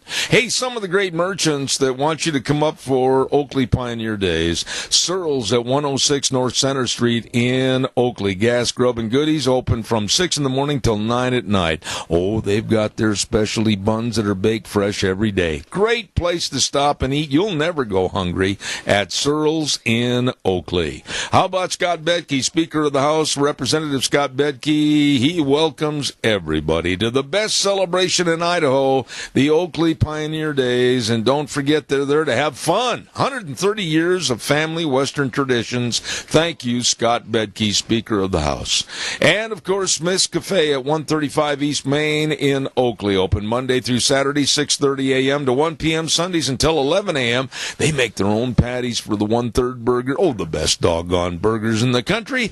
And onion rings you'll die for. Lots of great eating at Smith's Cafe in Oakley. And all of those businesses welcome you to Oakley Pioneer Days. And right now, ruffling and shuffling the papers, as always, on his microphone. Don't do that. Here's Dr. History. Well, I had page number 2 where number 3 should have been, and I had to, anyway, do some quick shuffling. Believe me, your wife and family have told me for years that you've always had page number 2 and number 3 mixed up. That's true. It's true. Hey, speaking about the Oakley Pioneer Day thing, do they still have that Pony Express race? No, I don't think so. Okay. No. You know, years... I used to be a part of that announced it years and years ago. Okay, well, it used to go from Burley to Oakley. Did you know that? Yeah. Anyway. And then it went to a course around like a 2.5-mile course. Yeah, fairgrounds, yeah. Yep. Now that we've got that taken care of, he's now reshuffled his papers, and by all means and methods, we are on page We're ready number to roll. 1. Okay. Now, you asked me last week after we talked about the Battle of the Alamo, about another battle, and I think this is a battle that is probably the least understood of how important it was, and yet it had one of the biggest effects on the United States of any battle that took place in the United States ever. Almost. You won't believe this, but it's been quite a few years ago. I ran into a high school history teacher in Utah. I'm not going to mention the city. I'm not going to mention the circumstance or anything else because I don't want to embarrass him. But we were talking about history and some of my favorite parts of history and everything, and I talked about Texas independence and the Battle of Alamo, and then, of course, the Battle of San Jacinto. And he looked at me with a vague stare. And here was a history teacher that didn't know about that battle. Well, they're going to know about it today. Okay. So, we're going to talk about a gentleman that his name is... Now, I want you to pay attention, Zeb. I'm paying it. Okay. Are you ready? I'm writing it. Because you need to repeat this. Yes. Antonio D. Padua Maria Severino Lopez D. Santa Ana y Perez de Lebron. LeBron James. Or, in other words, Santa Ana. How's that? Okay, let's stick with Santa Ana. Okay, we'll stick with Santa Ana. Right. Now, he's sometimes called the Napoleon of Mexico. He was a Mexican dictator, general, 11-time president who actually had a lot of influence on early Mexican politics and government. And he was a coward. Yeah, well, we'll get to that. Yeah. But Santa Ana fought first against Mexican independence from Spain. Then he switched and went in support of it. Now, he was not the first military leader of Mexico, but he was among the earliest. Mm-hmm. Okay. Mm-hmm. He was general and president several times over a pretty rough 40-year period. He was president on 11 non-consecutive occasions over a period of 22 years. He actually was a wealthy landowner. He built a firm political base in the major port of Veracruz. I've never been there, but I've heard about it. But he was the hero of the army. He sought glory for himself and his army, and repeatedly rebuilt it after major losses. And he actually was a brave soldier and a cunning politician. He so dominated his era that historians often called it the Age of Santa Ana. Now, with that, thought that he was a brave soldier. Yeah. When we get to the end, we'll maybe question that. Maybe when he had gatherings around him. That will keep that in mind, folks. Yeah. Anyway, historians report that his military failures resulted in Mexico losing just over half of its territory, beginning with the Texas Revolution and culminating with the Mexican secession in 1848. Now, Santa Ana was born in Veracruz in 1794, and he came from a respected Spanish colonial family. He and his parents, they belonged to a high class. and they were from European descent, but born in America, in the Americas. Santa Anna's parents were wealthy enough to send their son to school, and in 1810, 16-year-old Santa Anna joined the infantry regiment as a cadet against the wishes of his parents. They wanted him to go into something else, anything besides military. Yeah. So 1810, that same year, Mexico's first attempt to gain independence from Spain, Santa Anna joined the colonial Spanish army. Santa Anna was wounded in the left arm or hand, somewhere right in there, by an arrow during this campaign. And in 1813, Santa Anna served in Texas at the Battle of Medina, in which he was cited for bravery, Zeb. Really? Yeah. It's hard to believe. It is, because when we get to the end of the story. But anyway, he was promoted quickly. He became a second lieutenant in February 1812 and first lieutenant before the end of the year. Now, he was only 18 years old at this time. Yeah, and that's, I'm going to jump ahead a little bit. I was really shocked when you said his age, because I didn't know he was that young at the Battle of the Alamo. Yeah. Only 40. And he lived to be about 80. Really? Yeah, yep. But anyway, during the next few years in which the War for Independence reached a stalemate, Santa Anna erected villages for displaced citizens near the city of Veracruz. He also pursued gambling, which was a vice that would follow him throughout his life. He was the one that wrote the bad check at Jackpot. He could have done. It bounced. But in 1816, Santa Anna was promoted to captain. He conducted occasional campaigns to suppress the Indians or restore order. Now, the Spanish territory extended, and this is what I think people need to pay attention to Oregon in the north and Panama in the south. And it was a huge territory for the Spanish crown to kind of keep it under control. Now, here we are. He's 27 years old. It's 1821. Santa Anna declared his loyalty to the future emperor of Mexico. Really? And he rose to prominence by quickly driving Spanish forces out of the vital port city of Veracruz. Well, he was rewarded with the rank of general. Santa Anna kind of exploited his situation for personal gain. He acquired a large hacienda and at the same time continued gambling. Oh, boy. So that was throughout his life. 7 come 11. Yeah. But like other states discontented with the central Mexican authorities, the Texas Department of the Mexican state rebelled in late 1835 and declared itself independent in 1836. Let me ask you a question there. In regards to the Americans that had land purchased down in that area, Galveston and around Houston and everywhere else, and San Antonio, basically wasn't the demise of the Mexican control there due to the fact that more landowners were coming in? It was, and I personally have a friend whose family had a large ranch down there. He Mexican descent, and they were basically driven out and off their land. Some of them killed. So there was it was not a good thing, really, down there. But anyway, Santa Anna marched north to bring Texas back under Mexican control by a show of brute force. His expedition posed challenges of manpower, supply, strategy, which was far beyond what he was prepared for, and it ended in disaster. Now, to fund, organize, and equip his army, he relied, as he often did, on forcing wealthy men to provide loans. Really? He recruited, sweeping up a lot of derelicts, ex-convicts, as well as Indians who could not understand Spanish commands. And he put them in the military? In the military. Really? And the Indians didn't understand Spanish. So, not well thought out. Which way? Yeah. But his army suffered from the cold as well as shortages of food, stretching a supply. How come they didn't have more people go AWOL? I bet they did. We just don't know how many. Yeah. But, they had a supply line that was far longer than ever before. He lacked enough horses, mules, cattle, and wagons. He had too little feed or food. And, of course, the morale sank among the soldiers. If you were a straggler, that wasn't good because sometimes the Indians would attack the stragglers. Well, let me ask you, were they as ragtag as you make them out to be? Because in the movies and Hollywood portrayal, they all look so staunch and so... Well, and I think there was an elite group that did attack the Alamo, and we talked about that last week, an elite group of military. of the Army.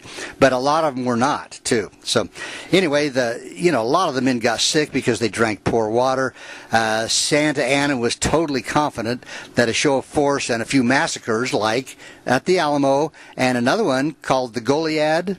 Yes, the Goliad Massacre. Yeah, yep. And you'd think that would have the rebels begging for mercy.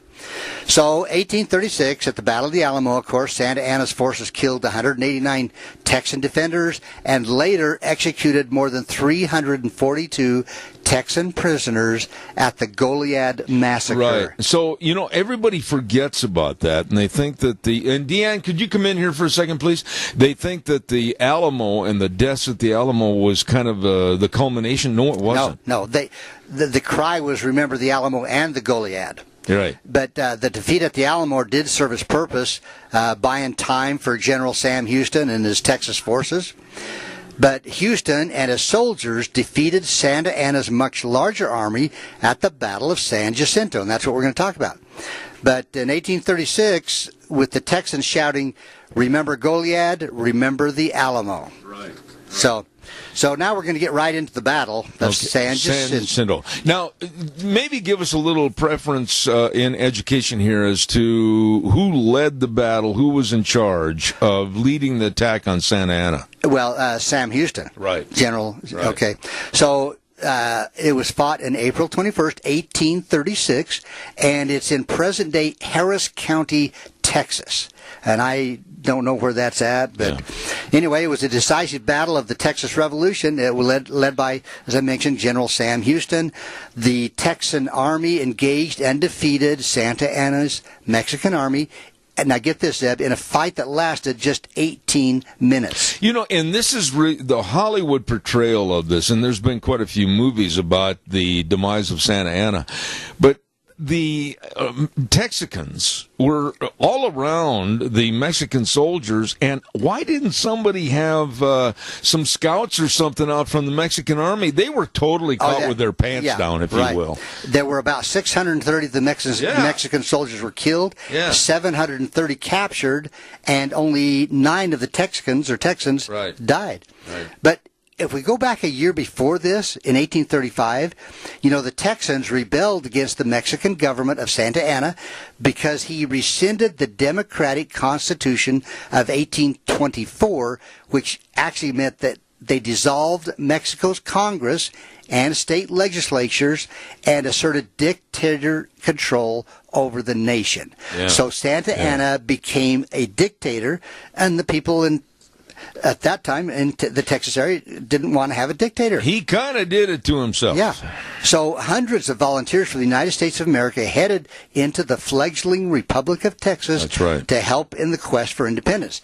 And 2 full regiments of those volunteers were soon organized to help out the regular Texas Army. Under Sam Houston, right? Yeah. So we had a great group of men heading down there. They were mad. They were. So in 1836, Santa Anna led a force of about 6,000 Mexican troops into what is now Texas to put down the insurrection. And as we mentioned, he first entered San Antonio, and after a 13-day siege, defeated and killed the Texan force at the Alamo. Doesn't that amaze you, though, as a student of history, that 5,000 troops, I think, were at the Battle of the Alamo against 189? Right. And it took 13 days? And it may have been 6,000. Yeah. 5,000 or 6,000. Yeah. And then they defeated and captured and executed the survivors of the second battle near Goliad. Right. And this is a little bit gory, Zeb, but I think we need to put it in here. Santa Anna ordered the Goliad prisoners to be shot or bayoneted. Yeah. There was a Mexican general named Araya, and he resisted the orders at first and sent a special message to Santa Anna to confirm the order, which Santa Anna did. He upheld this order. Well, the problem of how to execute over 300 prisoners, to do so, there was those that were unable to walk and were told that they were being moved under guard to a new location. As the prisoners were being led down the road in 3 columns between 2 lines of guards, the Mexican soldiers opened fire. Out of 303 Texan prisoners, 28 actually escaped. Wow. A sad part of this whole thing. Gruesome. Of the remaining 40 Texans who were unable to walk, 39 were shot and killed in the fort after the others had left. You know, and right there, with my upbringing, what Santa Anna got was not tough enough. No. Well, so 342 prisoners executed. That's sick. So now, I know we've only got a few minutes left, so I'm going to get right into the battle itself. At 4:30 p.m. on April 21st, a scout announced the burning of a bridge called Vincent's Bridge. Okay, now this cut off the only avenue of reinforcement and retreat for both armies, right, without having to cross the river, which is more than 10 feet deep. Right. Now, the main Texan battle line moved forward with their approach. They were screened by trees and rising ground, and emerging from the woods, the order was given to advance. Now, General Houston, Sam Houston, personally led the infantry. He did, yeah. Now, there were two small brass smoothbore artillery pieces, and they were known as the Twin Sisters, and they were wheeled forward to be used. 61 Texas cavalrymen, they planned to circle into the Mexicans' left flank. The Texan militia moved quickly and silently across the high grass plain, and then, when they were only a few dozen yards away, charged Santa Anna's camp, yelling and shouting, "Remember the Alamo, remember Goliad." Right. And they only stopped a few yards from the Mexicans to open fire. And there's a guy named Manuel Flores is credited for taking the lead in the charge against Santa Anna's army. But during the charge, the Texans fired and fell to the ground, expecting a volley from the Mexican camp. They expected some defense. It didn't come. But this Flores, this guy was a brave guy. He stood standing and challenged the Texan army to get up and advance. Okay, so this guy is standing up. Yeah. And all of his troops are laying down shooting. Yeah. And he says, "Get up, you guys. Let's go." Let's go. So, anyway, then they charged. Then they charged. But the Texans achieved complete surprise, bold attack in broad daylight. His success can be attributed to, in good part, to Santa Anna's relaxed vigilance due to the superior numbers that he had. He didn't figure nobody was going to attack them, But so they were not prepared. They were unarmed. Some of them had wives even in this camp. Some of them were gathering firewood. Some of them were eating. They desperately tried to mount an attack, which didn't work. Right. Anyway, so there's hundreds of demoralized and confused Mexican soldiers were routed, with a lot of them being driven into the marshes. The Texans chased after them. Some of them actually dove into the stream. Yep. And then there was a General Juan Almonte, who commanded what was left of the Mexican resistance, and he surrendered 400 men. Yeah. Okay. Yeah. Now, during this short but furious fighting, Houston was shot in the left ankle. 2 of his horses were shot out from under him. That's true. And Santa Anna escaped. Okay. Again, the combat lasted 18 minutes. The Texan militia had won a great victory, taking all these prisoners. Now, here's the interesting part. Where did Santa Anna go? Santa Anna disappeared during the battle. Imagine that. And evaded discovery by shedding his ornate uniform for that of a common soldier. Now, some have also indicated he dressed up as a woman. That he may have dressed as a woman. That's right. Okay. Anyway, a search party was sent out the next morning, and when surrounded in high grass and compelled to surrender, Santa Anna... Oh, senor, yeah. I'm not him. Well, Santa Anna was initially thought to be a common soldier.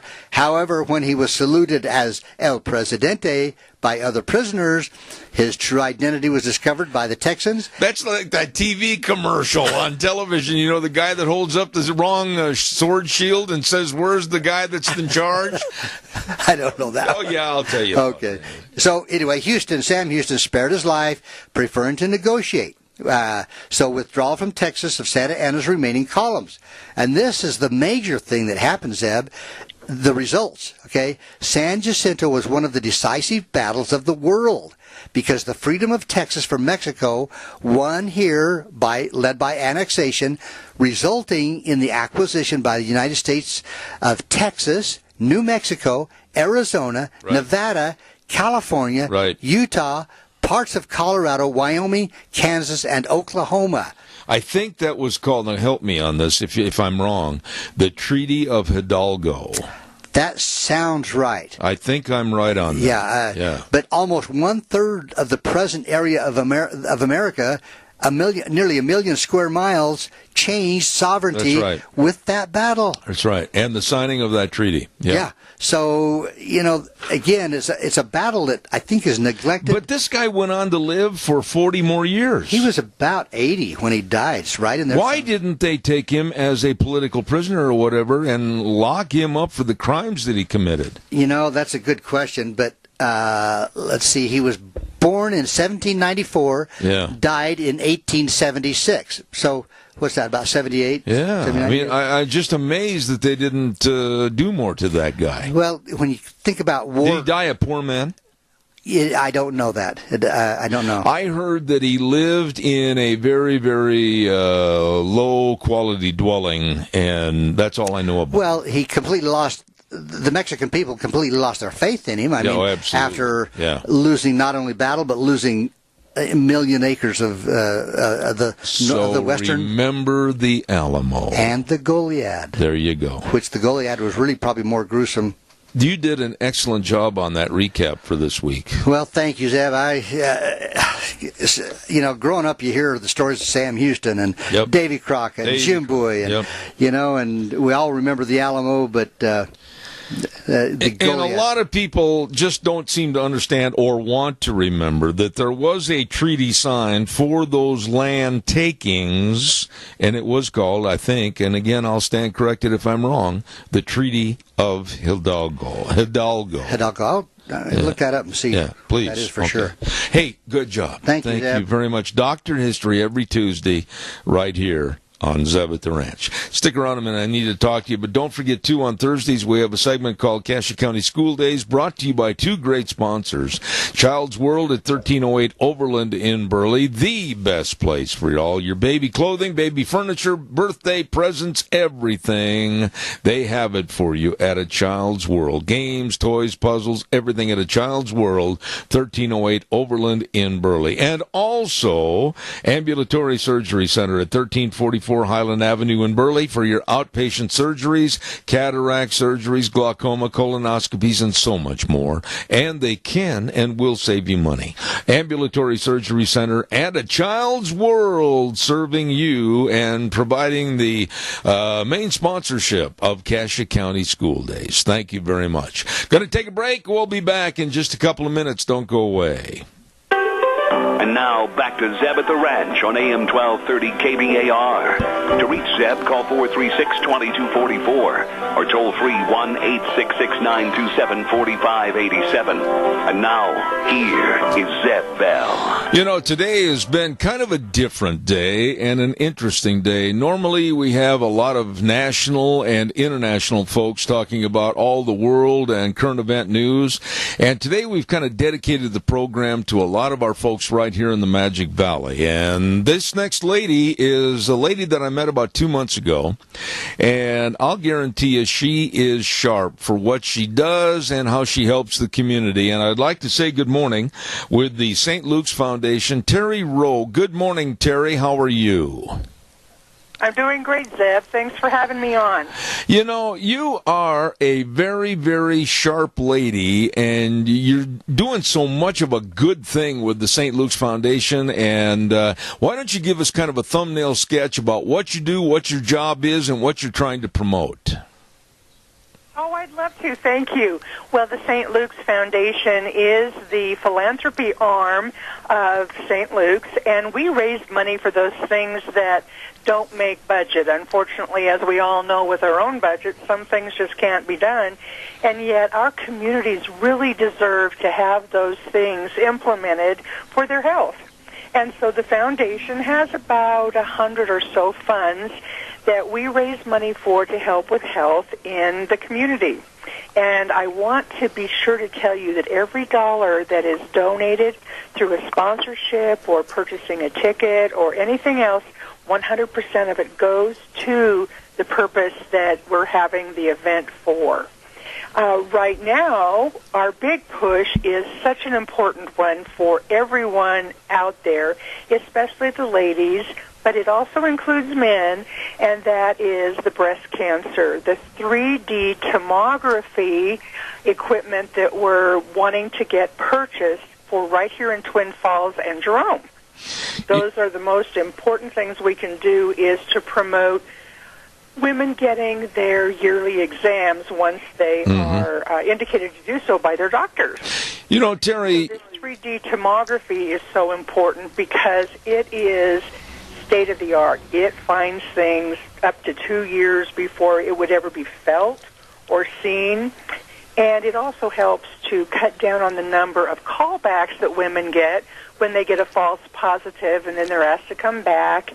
And it really causes a lot of, you get really uptight and very nervous about what they're going to find. Absolutely. And so those are going to be cut back. You know, the reason right now, Zeb, is that I hate to have to be the one to report this, but 1 in 8 women will be diagnosed with breast cancer. Idaho ranks 50th in the nation for mammography screenings.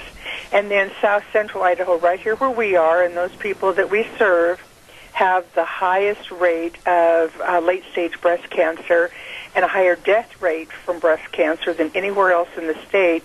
And we're not getting those screenings done. We're the lowest in the state. So we're the last of the states, and our counties are the lowest in the state of Idaho. Okay, now let me... It's really kind of alarming, I think, that we have such a high rate, and that's why we have a passion to get out there and get that equipment purchased. Absolutely. And get also education. Well, now let me interrupt you, Terry. Terry, hold on a second. Population to understand how important having mammography screenings are. All right, now let me jump in, Terry. Just a minute. Whoa, Terry, just a minute. Let me jump in. You gotta hold your horse there for a minute so I can ask some questions. Absolutely. Why? The simple question, 3-letter word. Why are we at the bottom of studies and research and awareness? 50th out of 50 states. Why? There's got to be a reason.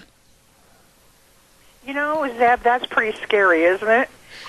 I think it's probably because we're spread out and we're mainly agricultural, so a lot of times the women who are helping with the ranches and the farms and those type of things don't really take the time to go in.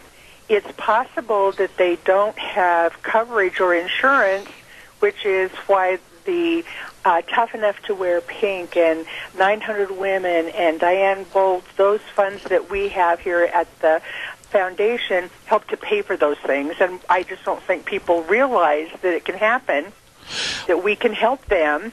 I think the other thing is that we are really a diverse population. We have a lot of different countries represented here. And not everyone's culture is as comfortable with this procedure as maybe we are. And so, again, it falls back on the education of our population. Absolutely. Now, Terry, with this 3D mammography and the machines and the mechanics involved to help better serve the community, it takes a lot of money. Are there other areas of the state, i.e. Idaho Falls on the east end or Boise on the west side or up north? Does anybody else have this type of service available? You know, actually they do. They have it in Boise. They have it over in the Pocatello region, and they actually have it over in Gooding.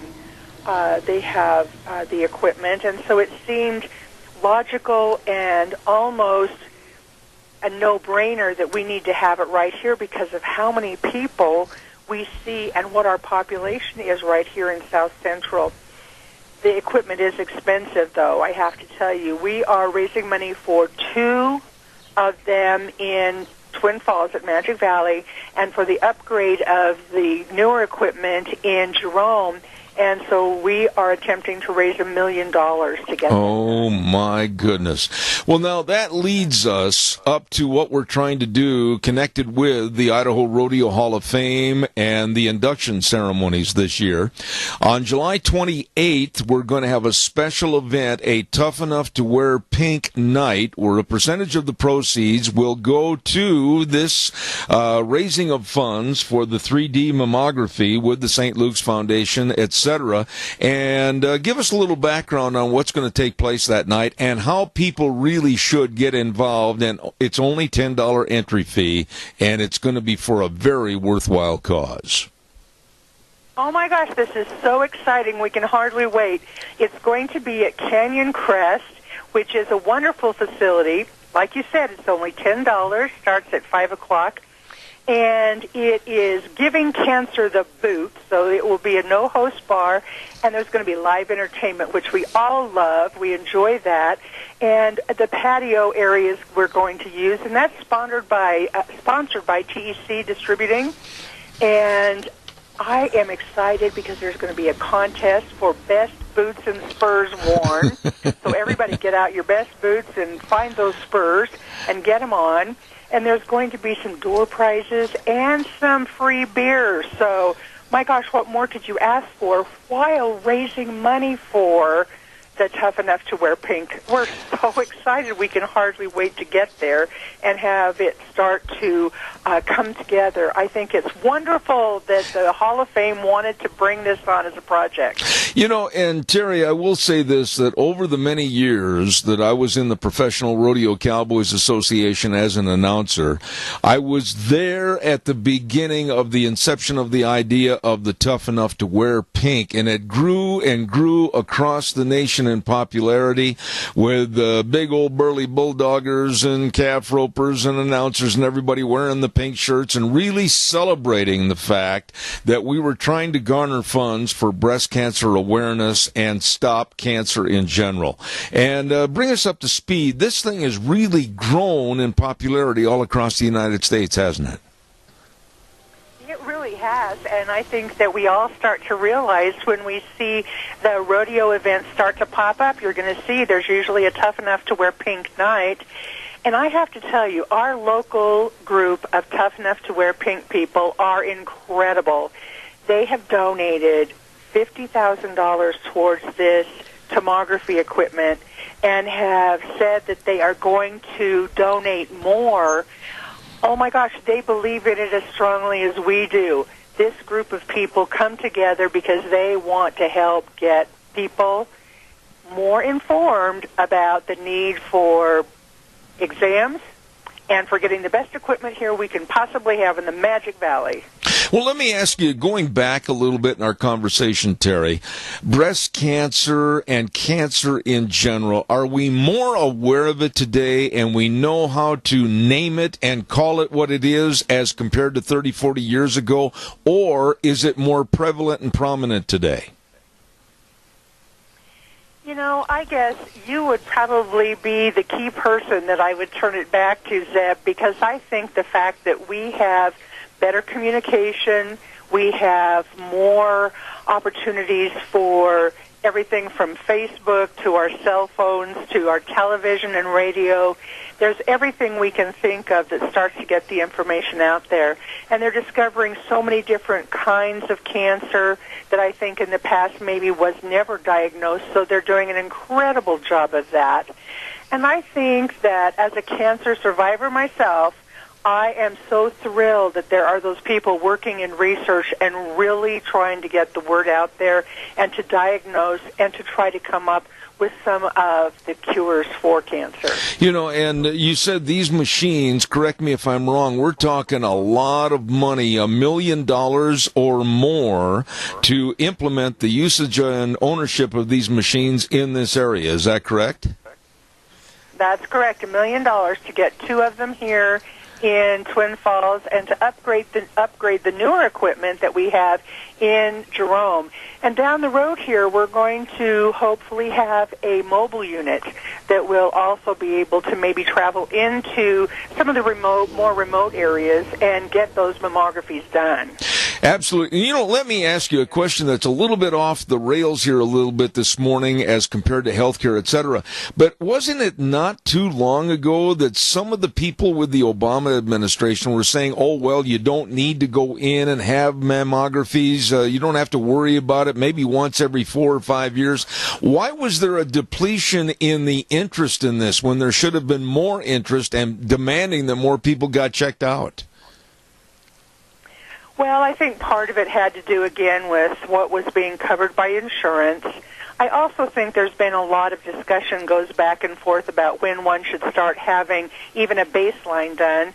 And I think a lot of it had been left up to the women themselves to decide that maybe with their history in the family that they wanted to get a baseline done.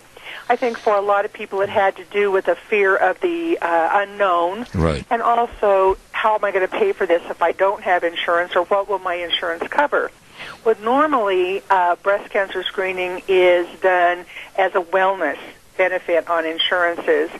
But if you get called back, which is part of what we're hoping to eliminate with this 3D equipment, when you get called back, there's usually an additional fee. And I just recently experienced that myself. And I will tell you that the fear of the unknown can drive you crazy until you get your next appointment to clarify and then take steps to either take care of the situation or find out that there was nothing there. So I think insurance is a big deal. I don't know what the percentage of those people covered here in Idaho are, but it would be interesting to know that, because a fear of not getting your mammography done because of insurance, we can help take care of that, because the Tough Enough to Wear Pink does have opportunities to pay for that for women and for men. Oh, my goodness. Now, you mentioned men, and a lot of people are squeamish to talk about these subjects. A lot of talk show hosts would run from this. But what about men and their involvement in also this type of cancer? Yes, men are involved 100%. Let's talk about, it's very rare, but there are men who do get breast cancer, and they should be doing their checkups too and report anything to their physician that they find is not normal, a lump or abnormal growth or anything in that area. But I think the other thing too is our men need to really support their wives, their moms, Absolutely. their sisters and daughters, and encourage them to go in and get checked, because we all love each other and we want all of us to live a long time, and we don't want to be one of those women diagnosed with breast cancer every week. I mean, we've got tons of them, plus the number of people who lose their life to cancer, because there's the statistics say that every 13 minutes a woman loses her life to breast cancer. Oh, my. Men, when they find breast cancer, it can be really an horrific experience, because it's so rare and a lot of times does not get caught early. Oh, my goodness. You know, Terry, you are an excellent person to be discussing this. You know your knowledge, and you've been involved in so many of these participation projects to garner the funds and help people. I really can't thank you enough for coming aboard our directors and helping us put this Tough Enough to Wear Pink night on July 28th at the Canyon Crest Event Center.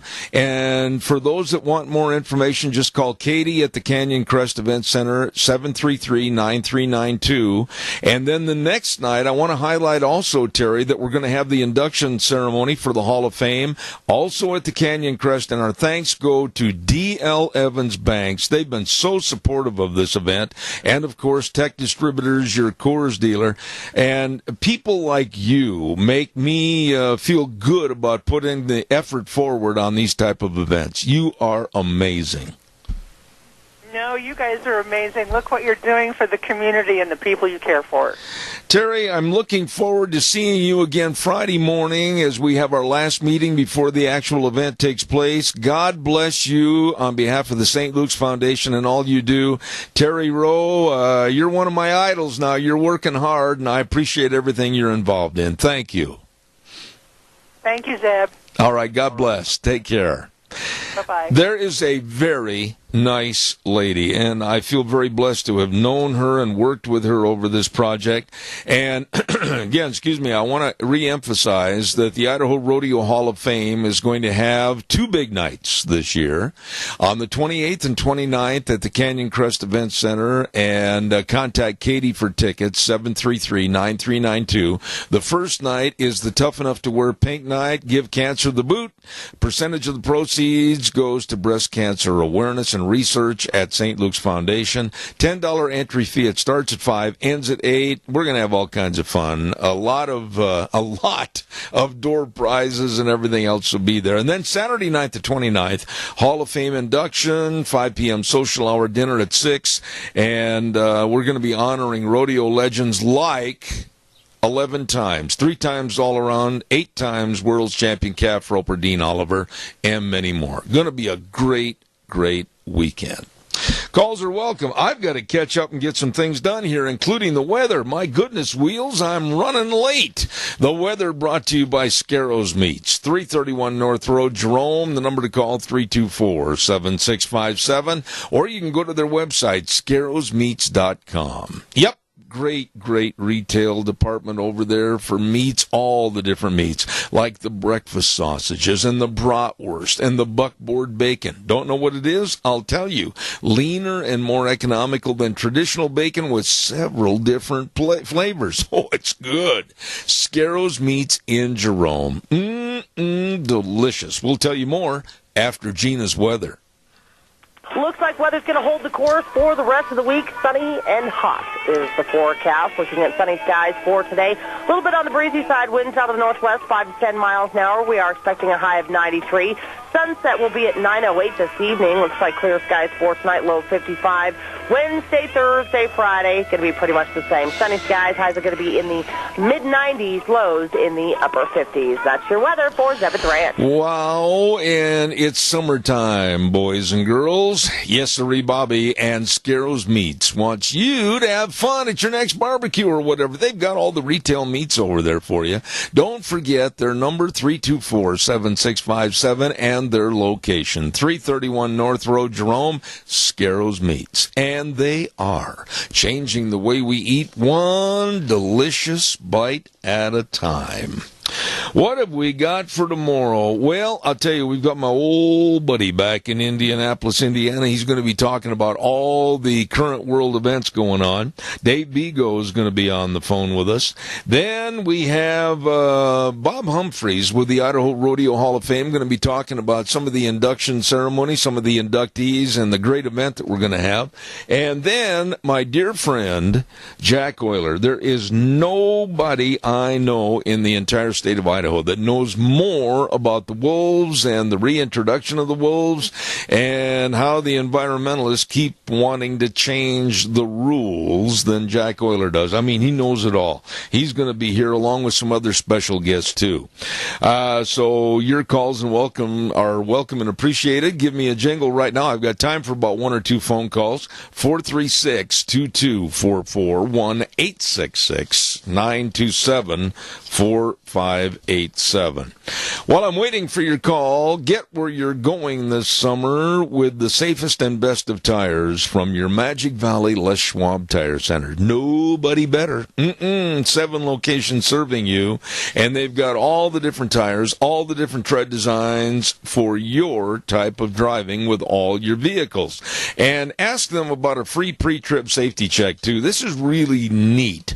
They give you a visual inspection of your tires, including the air pressure, wheel alignment, tire wear, front-end components, brake components, shocks and struts, battery, including a load test. They just want you to get safely where you're going this summer.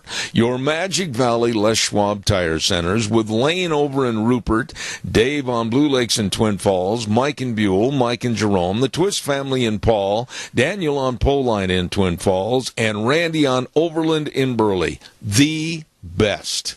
Your Magic Valley Les Schwab Tire Centers. And by the way, a quick reminder that Lunch Bunch is going to be this Thursday at 11:30 at Denny's America's Diner, 611 North Overland in Burley. And we always have a lot of fun, and we invite you to participate. Be there. I mean, we're always looking to increase our numbers. Normally, we have about 60, 70 people there every month, and we'd love to have you get involved. We got a lot of door prizes, too, thanks to Smith's Food, Hanson Mortuary, Stokes Groceries, Doug Martin with his redneck cup holders. And we certainly have a good time, so try to be there at 11:30 on this Thursday at Denny's Restaurant, America's Diner in Burley. Okay. Yesterday I ran into a lady, and she was really, really a nice lady. And she said, my husband won't go anywhere without his computer. And I said, really, why? Well, so he can listen to your program if he's out of the area. And I said, well, thank you very much. And for those that don't know how to do that, go to my website, zebbell.com, and then click on, and you can watch and listen to the entire program. We got a couple of webcams right here in the studio, and you can watch and listen every day, zebbell.com, okay? And then right here locally in the Valley, K-Bar Radio, 1230 a.m. And we thank everybody for being involved. And also my itty-bitty buddy over at the main studio, Wheels, has done a fantastic job of running everything, getting the people on the air, calling the people. He is the quarterback of the whole situation over there. We'll be back tomorrow starting at 8:06 with more Zeb at the Ranch. And don't forget, I always have the tagline because it really means a lot to me. The way things were are the way things ought to be. We'll see you tomorrow morning. God bless.